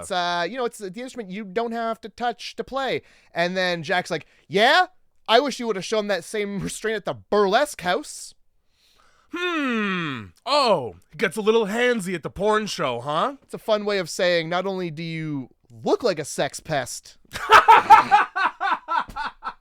you act like one too. You just are. Fuck, and they just keep cutting to him dressed as the devil, and they know exactly what they're doing. Look at him with his fucking mustache. Yeah, Gus? Your Gustache? So yeah, there's this fucking theremin. Yeah. And I only bring it up because it sort of comes into play later. It does. Yeah, in a stupid way. Yeah. There's a whole monologue that was really stupid as well. which was and it was just like full of jokes from the 70s that if you weren't alive in the 70s, you probably didn't get. Yeah. So who are they really for? And yeah, like he's doing he doing talks the about- Leno opener, and it's like Jimmy Carter's brother Billy. yeah, who? He's a, you know what? I only know because on the cover of a Mad magazine I have from the 70s, it's Jimmy Carter and his brother, and he's like, yeah, he's heavy, but he's my brother. And he's carrying him on his back, and the dude's drunk. That's how I fucking know. That's fucking hilarious. That's the only reason I get any joke is because it's on a fucking Mad magazine. Yeah, and now Jimmy Carter's dead. Yeah, well, he's old. Well, he's dead, so he's not aging anymore. That's fine. I believe they call it rotting now. That's true. Yes, he is rotting just nicely. Yeah, I mean, he deserves to rot nicely. After president, like he was doing fucking Habitat for Humanity or whatever the hell forever. Like he was like in his 90s building houses for poor people. Yeah, I only know that because it was on King of the Hill. I know it because I can't fucking scroll through Reddit without seeing a fucking picture of him doing it once a month. Well, how about get on better subreddits? Why aren't you on like the reddit.com/r/common? Coming? Common. I'm on best of Redditor updates mostly because it's just a ton of stories of people finding out they've been cheated on, and it's just great. I get schadenfreude from that shit. All right. Well, to each their own, I guess. So this bitch, this PhD having bitch, okay? Says literally nothing about Carmichael lighting up a fat stogie in front of her child. First of all, that's right. For somebody who's trying to protect and is the legal guardian of a child, she sure doesn't care about. And I mean, cancer's going around in this crowd.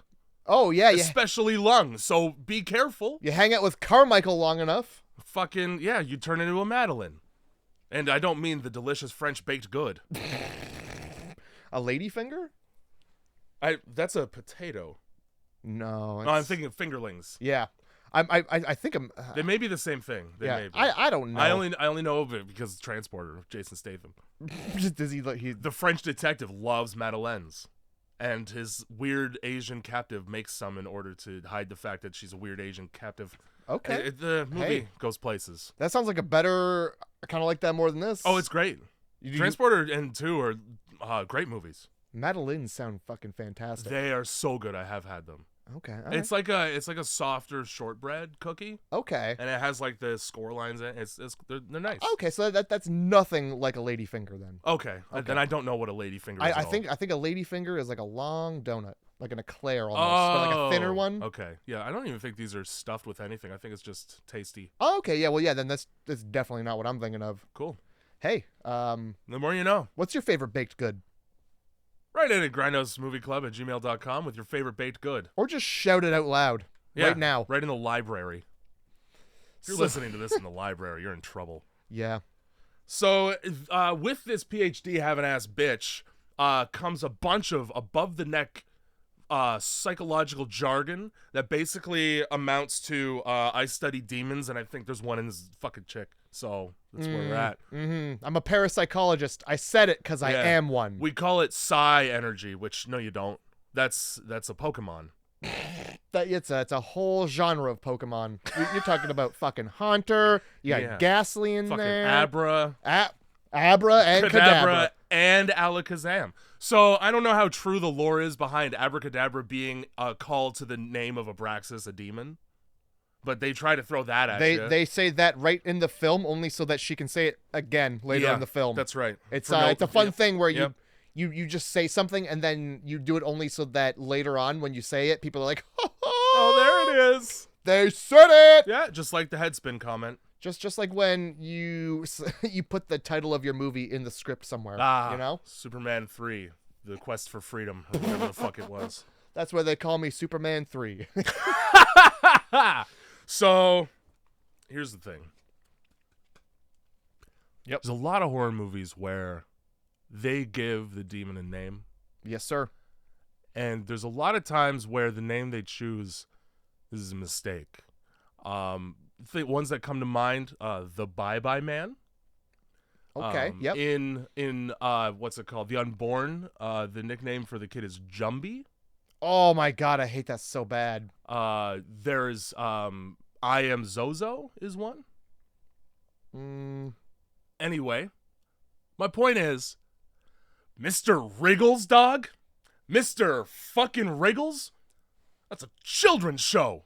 That's a pedophile that lures your children into the woods. That's the one you hear about on the news later. And we have a 13-year-old girl talking about Mr. Wriggles getting inside of her and then leaving later. Yeah. I'm not sure it's a demon. I'm not sure it's anything more than a caretaker at the hospital.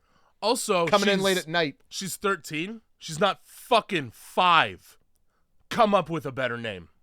How about just call it Abraxas? Call it that. Because I'll tell you what call it a demon. I'm really sick of giving like your scary monster a silly name. A fucking stupid name. Doesn't make it any more creepy. It doesn't makes it worse. Yeah, it's the not. The Crooked Man. The Baba Duck.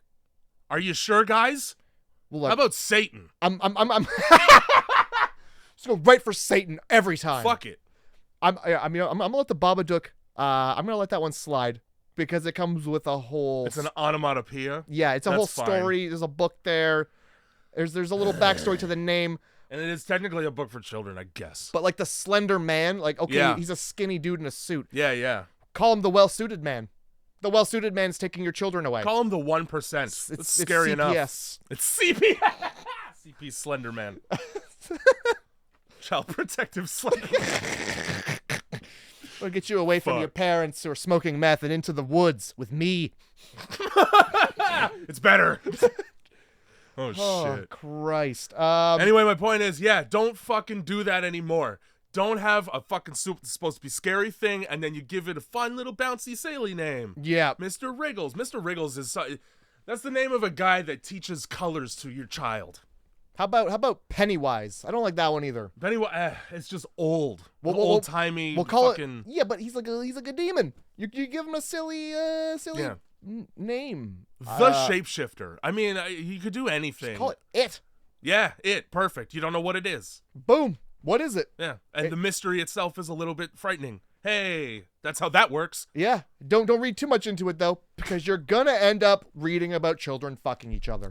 That is 100%. And then you're gonna have to figure out what the deadlights are, and that's a whole thing. Ooh. Then you got to read more Stephen King books because it's like lore. And at that point, you're just like, why am I even watching the second It movie if it's all just about these lights coming out of a clown's mouth? Right, guys? Am I right? You're not wrong, and especially when, in order to get to the point with the lights coming out of the clown's mouth, you have to watch Bill Hader be chased by a giant lumberjack for 10 straight minutes. I'm good. You know what? I don't mind. I didn't mind that so much. Now fuck it. Once they become adults, you don't be scared by that. In broad daylight, in the middle of the fucking day in the park. Look, I'm gonna tell you right now. That's when you should be scared, because like nothing scary happens in broad daylight. No, I pointed out and I go, that's silly. Yeah, I didn't know the Macy's Day Parade was around. It's silly until it crushes your body into paste. That wouldn't have happened to him though. No, no, because he's doing the drum up to scare thing. He's like, I'm trying to feed off your fear, so you got to be super scared. Here I am, burly. Well, I'll tell you what, it's a scary thing. Or brawny, I guess. Big things are scary. Things that are bigger than they're supposed to be are scary. Yeah, it's especially scary when it looks like a balloon because the CG is so bad. I don't have any argument there. I have none. I have none's argument for that. Anyway, call your demon something scarier than that. Well, yeah, we can all agree. If anything, your demon needs a demon name. Don't be silly. So after she names Mr. Wriggles, the theremin starts acting up, and this is where we get Are You Afraid of the Dark, Tales from the Crypt, or Creepshow level lightning effects going up and through the theremin and shocking Gus. For what reason? None. It doesn't happen later in the film? It does. Be electrocuted. Physically. Mm-hmm. Instead of blue lightning like Poltergeist. Is it ghost energy? What is it? And in my head, I'm like, okay, there's been a couple indicators that we're hamming it up for the audience for ratings. Is this part of the show in the movie? Or is this real things that are happening in the movie? Is this fake for the show? Because it looks horrible. I didn't even consider that it might be fake for the show. As it turns out, I'm pretty sure it just looks horrible. Yeah. Sweet. Yeah, unfortunately. Again, they spent their whole budget in the last few minutes. Yeah, when they turned the movie into looking like a video game for 5 minutes. They sure did. Thanks. The electricity running through the building and all like the pole, the theremin, all that electricity. What is it? What is it? What is it? What is it? It must be electricity. It must be why? Why? For what? What's the ghost? What does this demon have electricity for? Because this next segment will shock you. No, I have no fucking clue. It's stupid to have. It is. You could have just had the theremin shock Gus and then go, oh, I guess we don't turn the theremin off today. So Dr. June is not stoked about the idea of having a summoning, even though Lily is pretty much like, yeah, let's fucking do it. Let's go. I'm ready. Put it in me. I don't even care.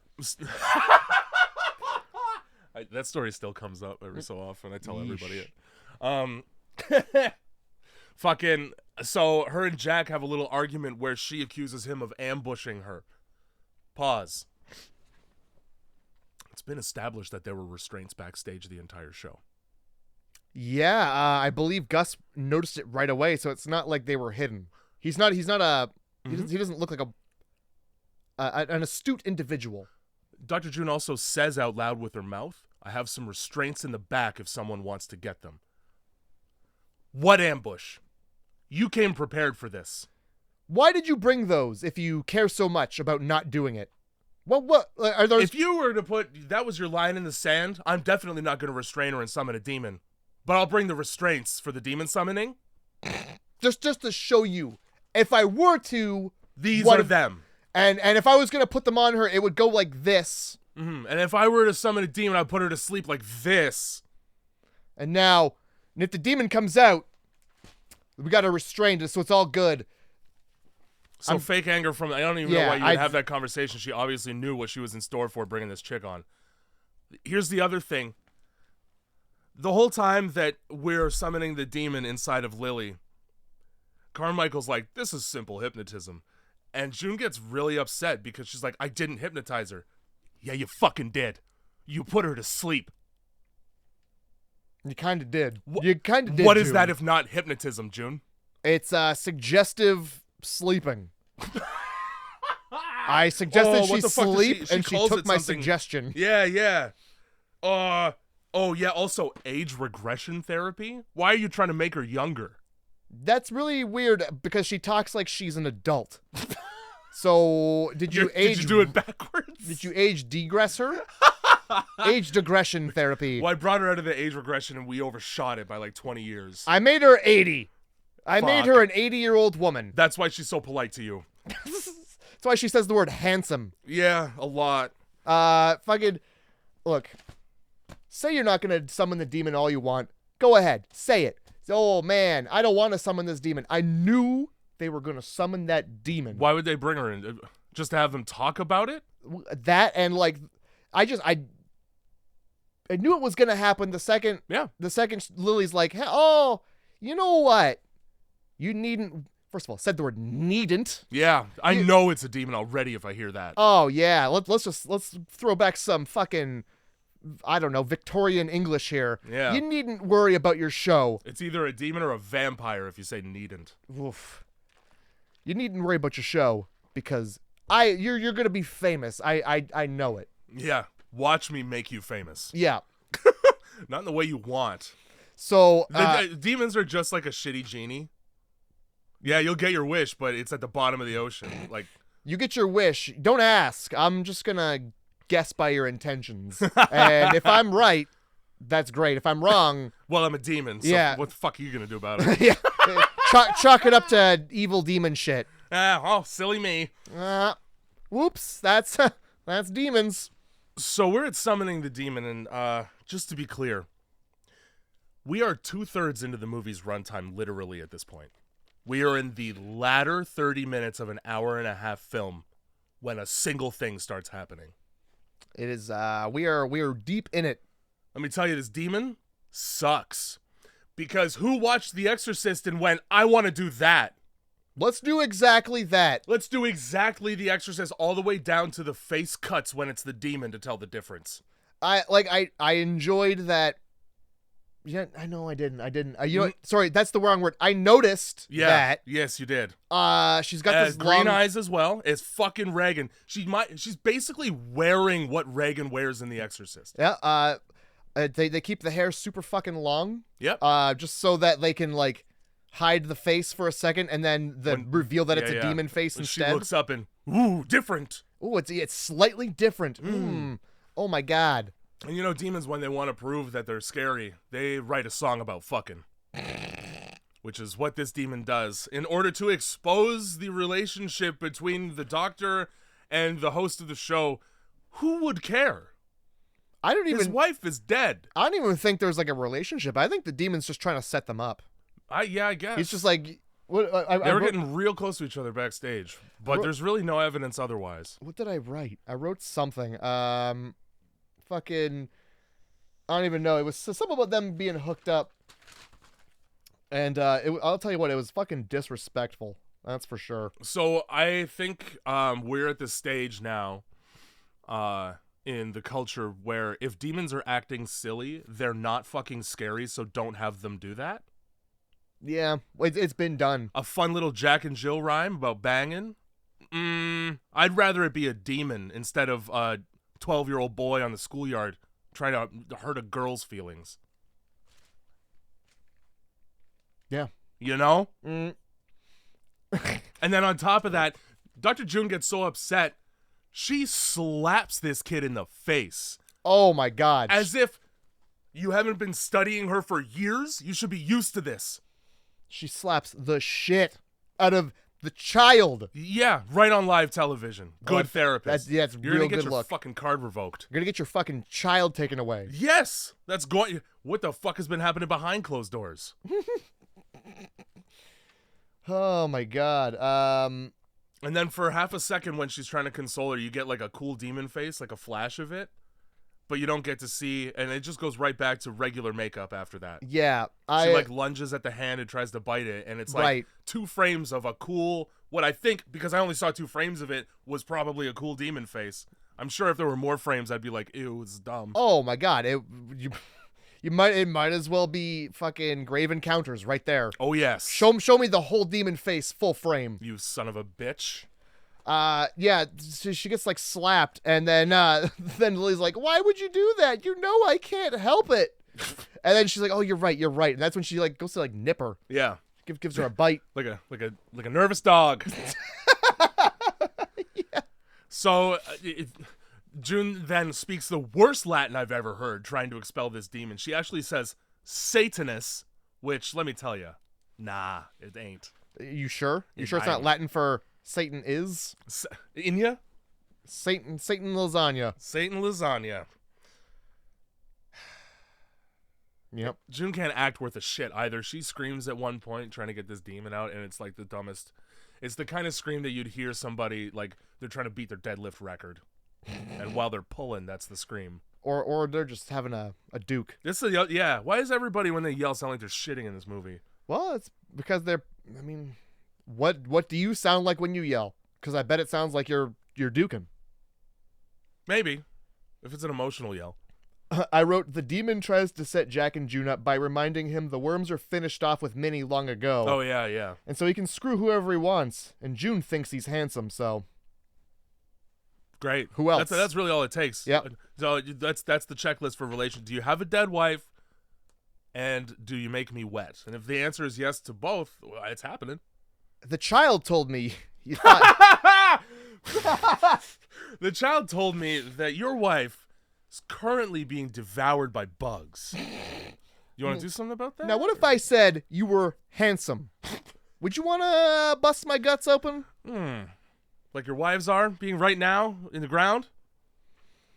Oh, Christ. I like just like when she was doing her fucking little Latin chanting, the demon was also chanting along, making fun of her. Yeah, there was. Yeah, just like The Exorcism of Emily Rose. I'm sure that's a movie the director saw too. Every exorcism ever. That's right. Okay. Yeah. Some more cool goosebumps lightning for no reason, running along the pipes there. Oh my God. Running along the ceiling plumbing for some. I don't know why. It's all good.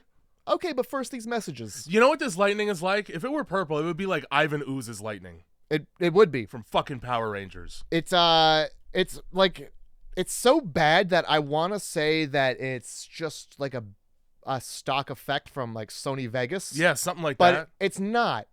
Somebody put a lot of work into it. They animated it. And they Shouldn't have. Yeah. I mean, really. You know? They could have gotten away with not. This is a bit off topic, but did Screech kill a person, or is he just in a porn? Screech, not only did he feature in a pornography film wherein which he Dirty Sanchez's somebody, Okay. but on Christmas Eve, or no, it was Christmas Day, he stabbed somebody. Okay. He is also dead now. Screech is dead. Screech is dead. Is the person he stabbed dead? No. Okay. I think he just stabbed them in a bar. For some reason, a friend of mine asked about what fucking I can't remember his real name. Diamond Dallas. It's not Dustin Diamond. Dustin Diamond. Yeah. What happened to him? And I was like, I'm pretty sure he committed a murder. He definitely stabbed a But guy. he was at least in a porn.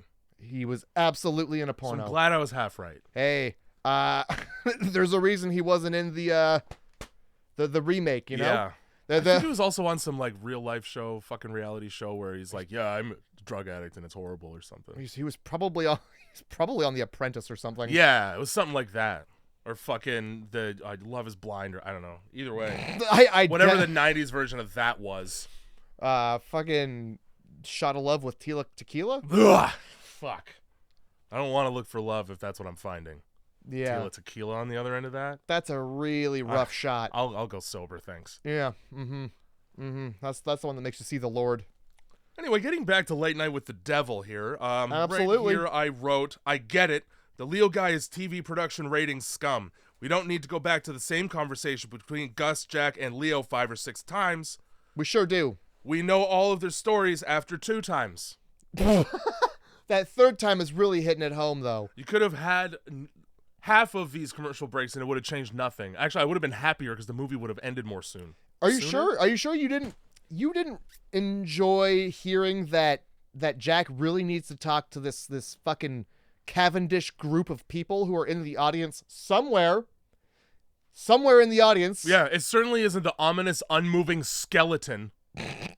It can't be him. He's got to go have a fucking talk with these high up execs that have decided to come to this taping of the show for some reason. Great. They're going to sit in the audience, and every commercial break we're going to talk about how Jack's got to talk to them. It's important that he talks to them. It's about the future of his show.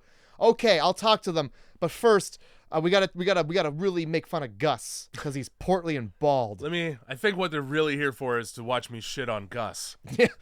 Now, I hear what you're Make sure to get saying. the fill of that first. I have a quota to meet. We really want to advance the show, but Gus is over there, and I see that he's smiling. Now, I'm going to change that really quick. And if there's time, I'll say what's up to the Cavendish people. Yeah, Cavendish is a fucking banana, by the way. I don't know why you'd call it that.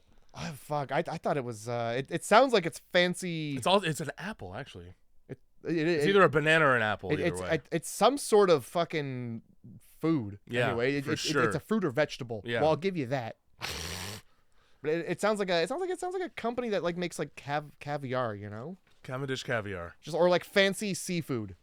Yes, seafood I could see food.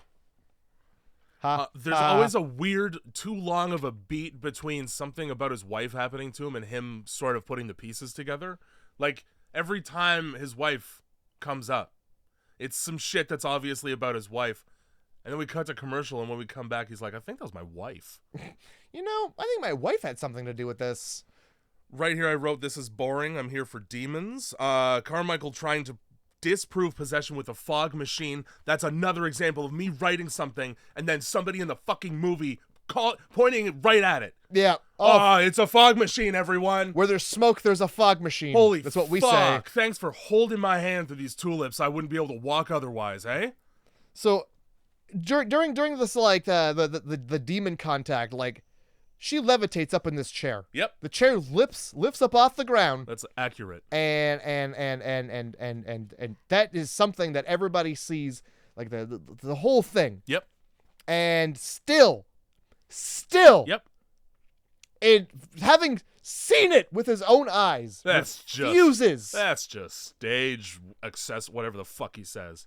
He Oh, says yeah. stage something. And this guy cannot wait his goddamn turn. Nope. He's just fucking. He's like a shaken bottle of soda, just waiting to pop. Just We're at the fucking point- fake.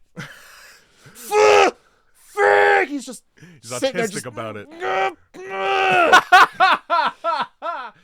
Holy shit. He's gonna have a brain aneurysm if you don't let him say it's fake. So he's like, oh fucking, you all right? Listen, you still want to talk shit about that? I think Jack calls him a cold-hearted curmudgeon. Scathing. Oh my god. Yeah, and like, fuck me. We're at a point where, like, if I was Jack, I would have kicked him off the show already. Because, like, even Jack's getting sick of the shit. Yeah. Why are you keeping him around? It's not good TV to have a dude in the corner be like, that's bullshit. You really should have known that that's what he was gonna do the second you met him. It's like he did know, and he was like, well, we're gonna roll with it. The way they should have structured this, because like he just brings these people out all as just guests, right? Yeah. It's just like, here's a guest, here's a guest, here's a guest. What he should have done is like, here is Carmichael Hagg.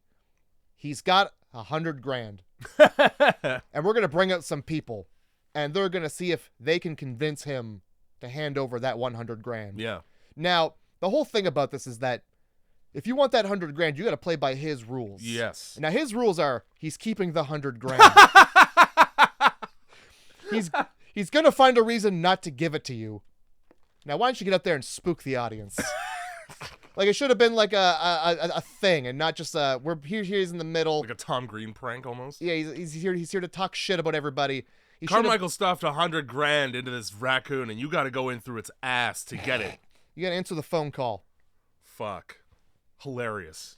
We got very drunk with an old friend last week, and I peed in my own hallway, so that's a good night. Hey, at least it wasn't right by the door, so you got like part of the way. I did, yeah. Did you make it past the first bathroom? Well, no. Okay. What happened was I fell twice, and I guess my body was like, well, second time's the charm. This seems like a good place. Yep.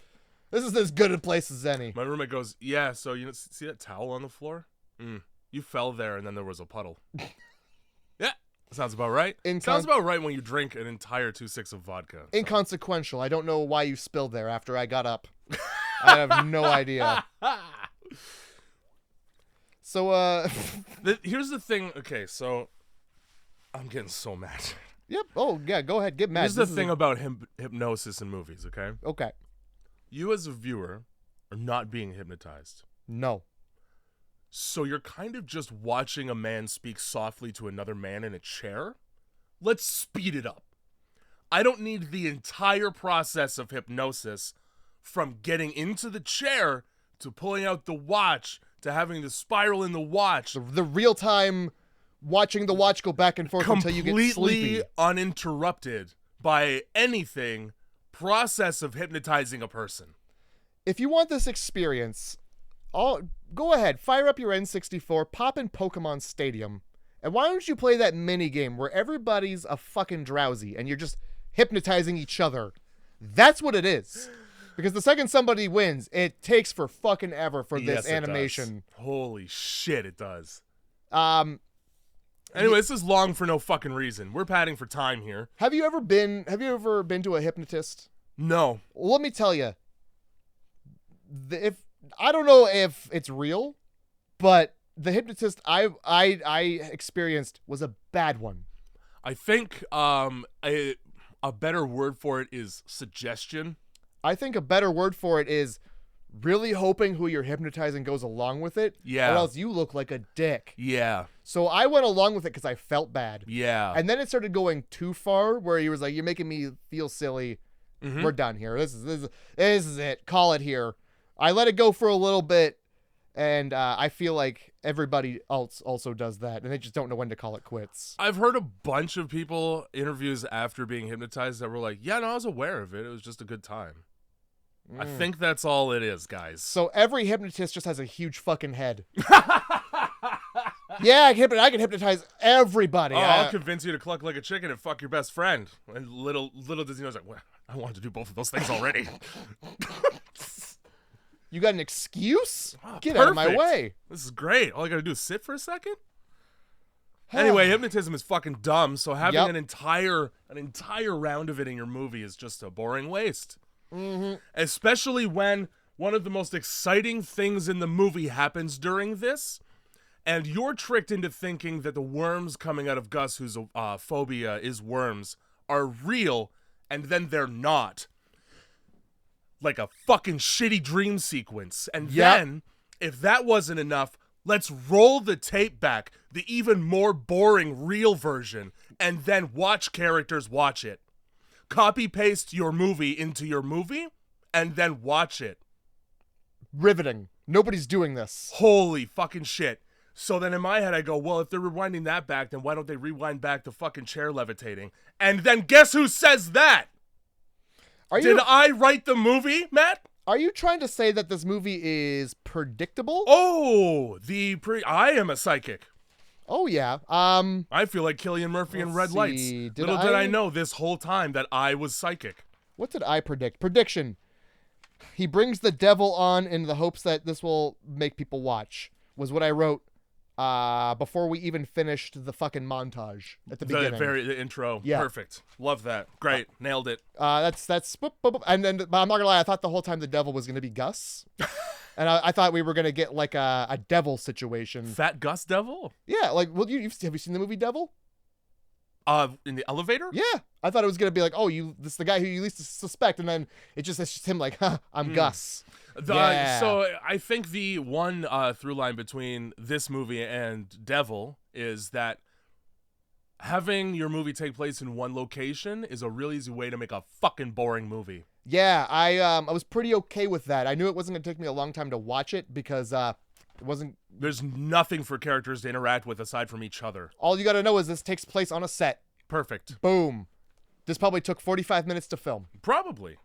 But fucking yeah, So then Carmichael goes, little did you know, I actually hypnotized the entire audience as well. Mm-hmm. Oh, I'm an expert at this. And then there was like two people who didn't see the worms, and that just would have been a weird time for them. Yeah, because the dude's just clawing at his bare stomach and getting naked partially. Yeah. Which is pretty much every hypnosis thing in a theater ever that you go to, so that's accurate at least. Why do hypnotists want people to get fucking naked all the time? I don't know. You know what? I think it's because they're every magician is a pervert. Let me get at that dick, though. Like, well, I mean, they just want to see it. They're just like, show me. Mm-hmm. You're getting really sleepy, and you're going to show me your penis. There's a reason I chose this profession. You see a lot of penises this way. A lot Mostly of bums. Subpar. There's something I guess that's probably also important to point out, Jay, was that the demon the demon turns to Jack while they're interviewing him, Jay, and he's like, "Hey man, it's good seeing you again." Yeah.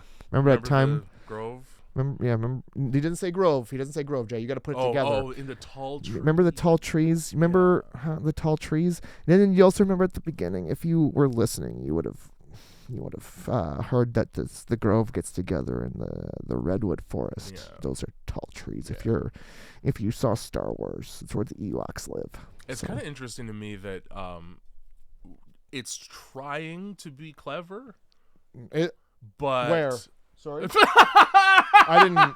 No, not here. Not in this one. It's not. I feel like they're just slapping you in the face with a flaccid penis. They're just like, there it is. You ever seen one of these? You ever seen one with a hook like that? Huh?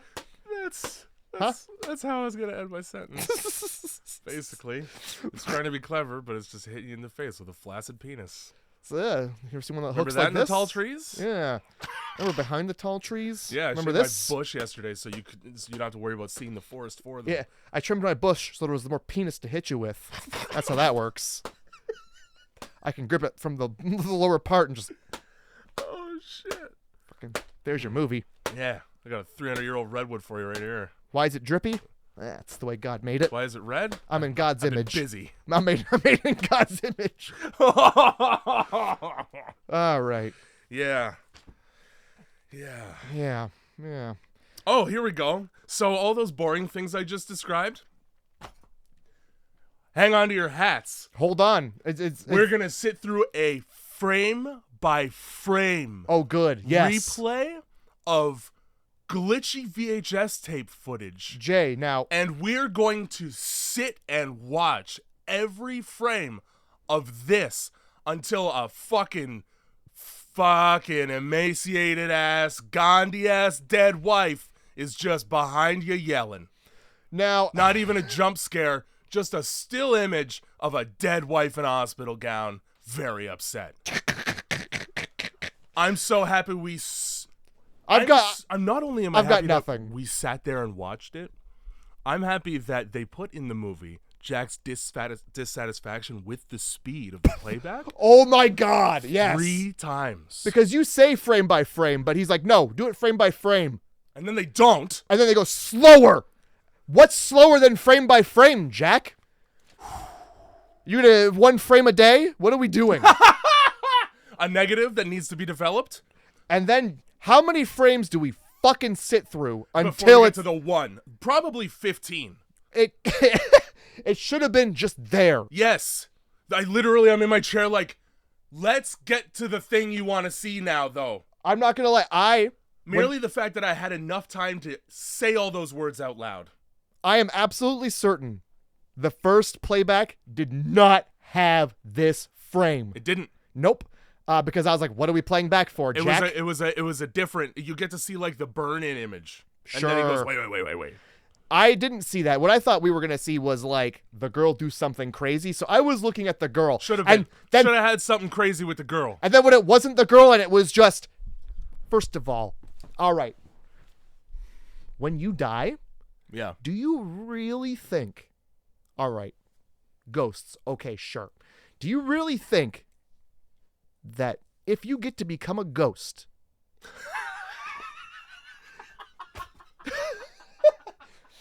that when you appear,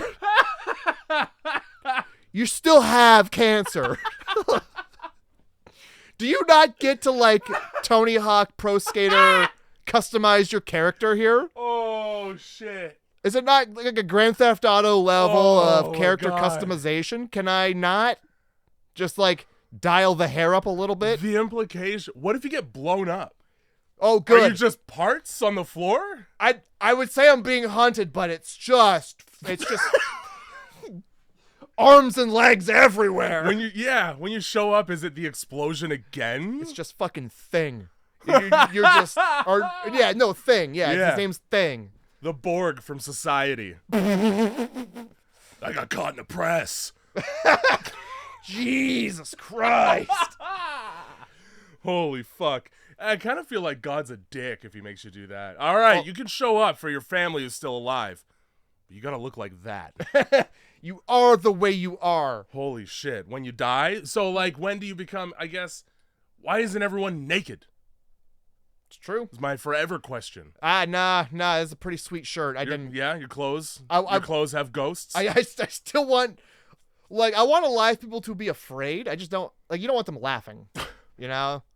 It's cold in the underworld. Well, yeah. Every time a ghost appears, they're like, oh, you feel that cold shiver? You think they're going to have a long, warm penis? That thing's going to be a button. 10 cents in dimes. A dime.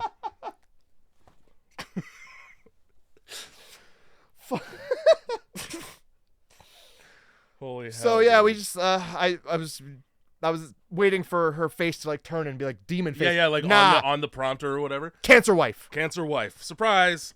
At this point, Carmichael just gets on my fucking nerves as a character. Like, shut up, dude. It's enough of that. Yeah. I'm over it. Yep. And then he's like, the whole time in the background, he's like, you really set all this up, huh? For your little show, and its ratings. You set all this up. You didn't include me. Yeah, the one person who might have been good to include, so I didn't sit here and talk shit the whole night. Fantastic point. Also, he would have helped. Oh my God, He would have been able to help, no problem. He would have helped because he loves lying to people. And also, he wants into this cult so bad. Jack could have just been like, "Hey, you keep your mouth fucking shut, and I'll give you the forms, okay? Yeah. We'll do your e-reading after this." Nah. Instead, how dare you make all this up and just not tell me? Is this a prank on me? And fucking, so June's like, "Okay, this is too much, so we should leave." And then Lily's like, "Nah, I'm having a good time," which is ironic because you wouldn't think. Yeah. That's, I mean, this is the end of the movie. I mean, it kind of is. That's where we're at. the beginning of the movie is at the same place the end of the movie is. So fucking. There's when Gus is the one who gets fucking hypnotized into believing that there's worms in his tum-tum. And he has this little one-liner, this little Andy Richter one-liner when he's getting into the hypnosis chair where he's like, well, you know, my wife likes my head in the position it is. So I would appreciate it if you didn't. And then Carmichael goes, make it spin. And so that is how he dies. Yep. Oh, that's just how he dies. Yep. The demon spins his head around and then he falls into a table. Does he like a shitty infomercial for popcorn. He does something though. He does something. Oh yeah, he pulls out a cross. He's like, the power of Christ compels you. Right. Yeah, because this. Because that's The Exorcist. That's what they say. And. That's what they say in The Exorcist. The Exorcist, by the way, after 1971. So why would he ever say that? Well, this is 6 or 7 years later, because 71 was the first episode. Montage. Exorcist was 1980. Okay, well then, still, I'm not sure, Jay. I'm not saying this is good. If it takes place before 1980, you can fuck right off, movie. I'm not defending this in any way. I'm just stating the facts from the beginning of the film that I wrote down. Regardless, it's basically a bunch of electricity once we see Cancer Wife. Yeah, so she gets super powerful with ghost power, and then her head just splits wide open, which was like the best thing. Yep, in the movie. Which I mean, low bar, really low bar. I mean, you make me sit through all of that, and then this is the end. Mm-hmm. This should have been toward the beginning. Honestly, the climax comes out of fucking absolute nowhere.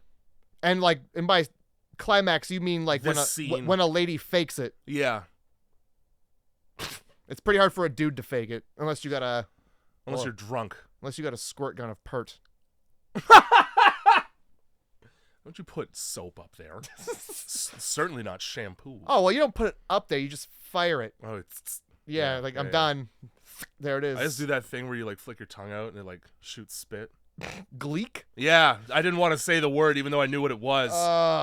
Watch fair. into that one because I hate that word. That's fair. That's fair. There's some TV static and there's a demon face in it. And then for some reason that's not the end, and we have to sit through. Also, the demon just starts killing everyone, even the doctor that saved it. Why?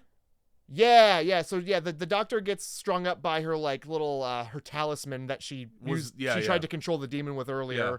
I'm pretty sure it's a Grove talisman, which is a weird thing, but that's fine. Yeah, Jack gets thrown. Yeah. And then immediately Carmichael's like, "Oh my God, I'll do your bidding. I believe in demons now for sure." Yeah, well, he gets burnt to death from the inside. Right, yeah, because he pulls out his check and offers it to him, and then she's like, "Abracadabra," and then he turns into fucking a melty man. Good time to have a joke in your movie. Haha, thanks, Shudder. Fuck off, Shudder. So there's some practical effects here, but they're sort of wasted because they're so edited that fucking Gus falling into the table, but his head is backwards in post. Okay. There's a really quick shot of Carmichael having been melted where he looks like the Toxic Avenger. I saw that, but it's been edited in post. Yeah. June gets her throat cut. It's just a waste of time. Yeah, I don't even remember it getting cut. And the necklace ends up slicing her throat open. Okay, it's sure. Okay, whatever. But Jack gets thrown. Yeah, and safely to safety. And then the demon looks at him, and he goes, "Fuck all this," and just leaves. Nope, that's not what happens. Well, he backs right out of the studio, and then he gets possessed, I assume, by the demon. Well, what happens? Yeah, he stands there. The producer's like, "Come on, man, we gotta go," and he's like, "I think standing, right here is better." Yeah, and then I don't know, and then it's just some things, a bunch of stuff. Literally, a bunch of stuff just happens. Yeah. And when we say a bunch of stuff, what we're talking about is Jack enters his own mind and either replays old shows that we're forced to sit through while he's confused as to why they're happening. Or he just creates new ideas for shows and is confused as to why they're happening. Yeah, it's all the same clips from the montage, so there's Mhm. nothing new. There's like a lady, and she's got a box with like a bird-eating spider in it from the beginning, and Right. and now it's like one of the giant worms yeah. because it was kind of cool. The part I did like was Yeah. the worms Yeah. coming out of Probably the Gus. best part of the movie. When his fucking head just kind of like his eye shoots out and a worm comes out, Yeah. a big old scary worm. Yeah. It made me think of The Stuff. It's such a good fucking. It was a nice thing. We got so upset about this fucking piece of shit movie. We kind of glossed over that. The effects were cool. Yep. It left you going, what's going on here? I don't get it. Mm-hmm. The reason I was pissed is because there's no way this is possibly real. No, it's not. It's not. And even Carmichael is like cool with He it. winks into the fucking camera like a dickhead. Yeah, he's Thanks for the cheeky wink to camera, literally like Jim from The Office. So yeah, this is straight up just not real. I can tell, you know. It's all good. Yeah, and then anyway, so it's just a fucking montage. And within this montage of him being like, I don't know what's happening. What's going on? We get him signing some contract with the company for his TV show. Doors open up and they're like, what did you sacrifice to get here? And somebody's like, oh, his biggest sacrifice is yet to come. Let's walk out of this room into the fucking grove where there's an owl here. Here's a chalice. I bet there's blood in it. Oh, cult meeting. Oh, I bet he's... And then it's implied that he fucking somehow sacrificed his wife. Oh, Matt, it's not implied. They almost literally say it. Well, I okay. would have preferred if it had stayed implied. Instead of having him go into his cancer wife room and have a conversation where she says, well, you made a trade. Yeah, I don't... So... You could have done without any of that, guys. None of it. Was the trade that she got cancer? Because that's fucked up. Yes. Normally it's you get stabbed on a fucking altar and you die. There is a line that Jack says where he trails off, but he says, I didn't think they would actually, which means that he let his wife die for his show.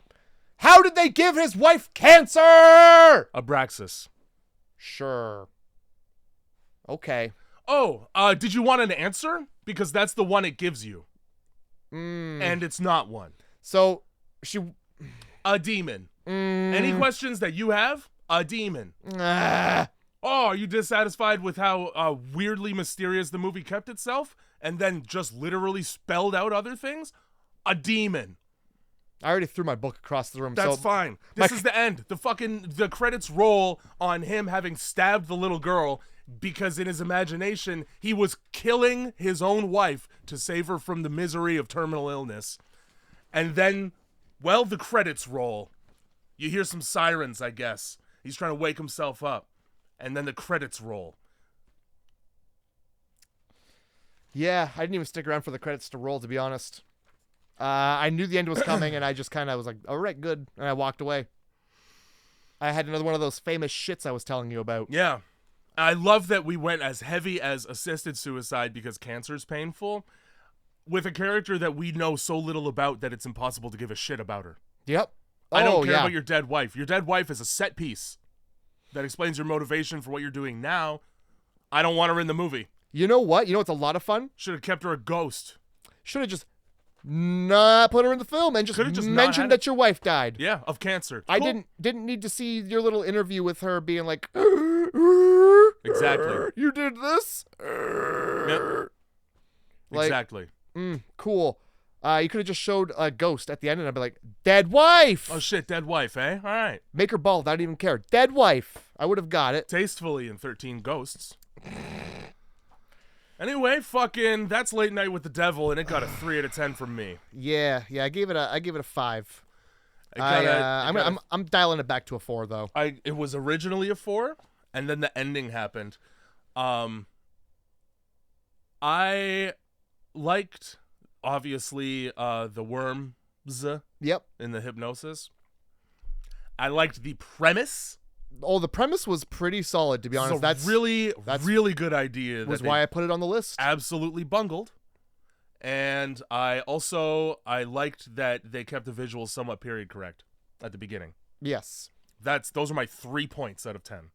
I'm not gonna lie. One of the points is straight up because I laughed when I saw the World Trade Center. I was like, okay, good. All right. Yeah, they're still there. Also, something's not right. Yeah.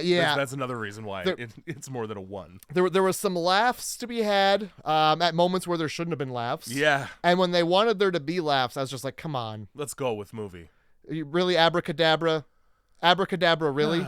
But I gave it a 5 at first, and then the demon was like all the good stuff was right at the end, so take a point away for that. The rest of the points are all just like practical effects, looking good. Yep. Liked it.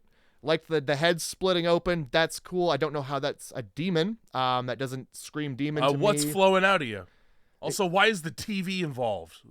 Yeah, why did the she's stuck in electricity between the television and the light system that's faulty, and it's like, what the fuck? Stop. What does electricity have to do with any of this? Great you haven't question. explained any of it. But your head split open, so that's pretty cool. The effects, like, I just when it was CGI, it was bad.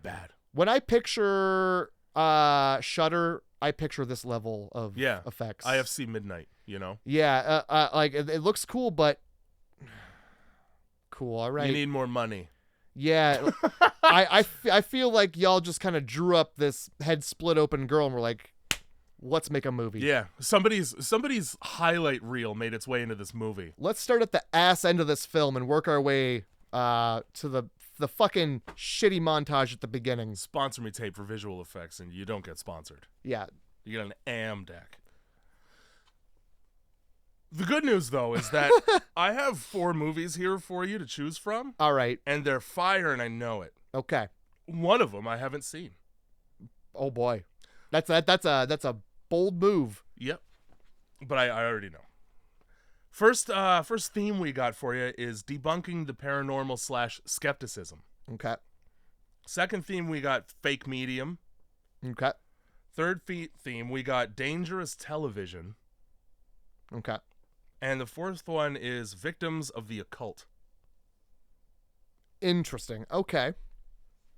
Dangerous television, that's Poltergeist. Yeah? It isn't. Ah, fuck. You basically had 2 options and you picked the wrong one. I couldn't imagine what the other one would be other than... Is it Nightmare on Elm Street? No. Ah, damn. That's funny, though. I should have thought of that. Oh, God. Read them to me one more time. Debunking the paranormal / skepticism. That's a combination one because I couldn't find enough good shit for both. Okay. Fake medium, dangerous television, and victims of the occult. It's not Hereditary. Let's go victims of the occult. And I just want to thank the Academy. I want to thank the big man upstairs, my mom and dad, because we're watching Long Legs. Oh, all right.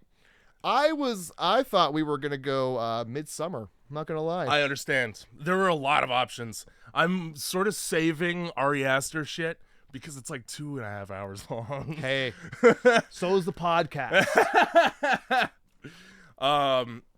But the reason I'm thanking everyone is because you picked the one I wanted you to pick. Because of Nicolas Cage. Oh, of course. For those who don't know. It's been a while since we've had a Rage in the Cage. And also for Micah Monroe, who is my current celebrity crush. Because it can't be Kristen Stewart anymore now that she's very openly gay. It still can. It doesn't. It's less real. That's fair. That's fair. At the very least, I can hope Micah calls me. Yeah. So like when you beat off, you're like, it's got to be real. I do. Yeah. It's got to be real, or you can't come. That's I get it. I do get it. So for the other ones, debunking the paranormal was 1408. Fake medium was Ouija, Origin of Evil. Okay. And dangerous television was actually Videodrome. Videodrome is the only one that I kind of really wanted to watch out of any of those three, so that's good. Long Legs and Videodrome those were the two to pick. Yep. I'm glad I picked the better. Yeah, and you were dangerously close to picking the other one too. Ooh-wee. God damn. Good. I'm excited. We have a solid film. As opposed to like what I could categorically describe as a bummer. Yeah. Yeah. Just a fucking. I got up out of my chair when I was done. I was like, that sucked, and it just sucked. Yeah. Where was the ending? Just kind of happened, and where was it? Sad. Where was the good part? Yeah. Probably in the trash. You can probably tell. The good part was when the credits hit my screen. Really, because even the music, I feel like, whoa. Oh, it was like such the fucking most upbeat, bubbly talk show fucking ending. Fuck you guys, man. Grindhouse shitty movie club. I think you could definitely tell how we really felt about the film. I would hope. Because I honestly, you could read energies like any good psychic medium would. You'd read hours. Yeah, I don't think you need to put your big hat on for this one. Yeah, and really, take that energy and don't fucking watch this film. Good God. This Walk your dog instead. Anything. This was real life, real true life energies. Fucking Grindhouse Movie Club. Beep beep. Yeah. Terrible movie. Holy shit.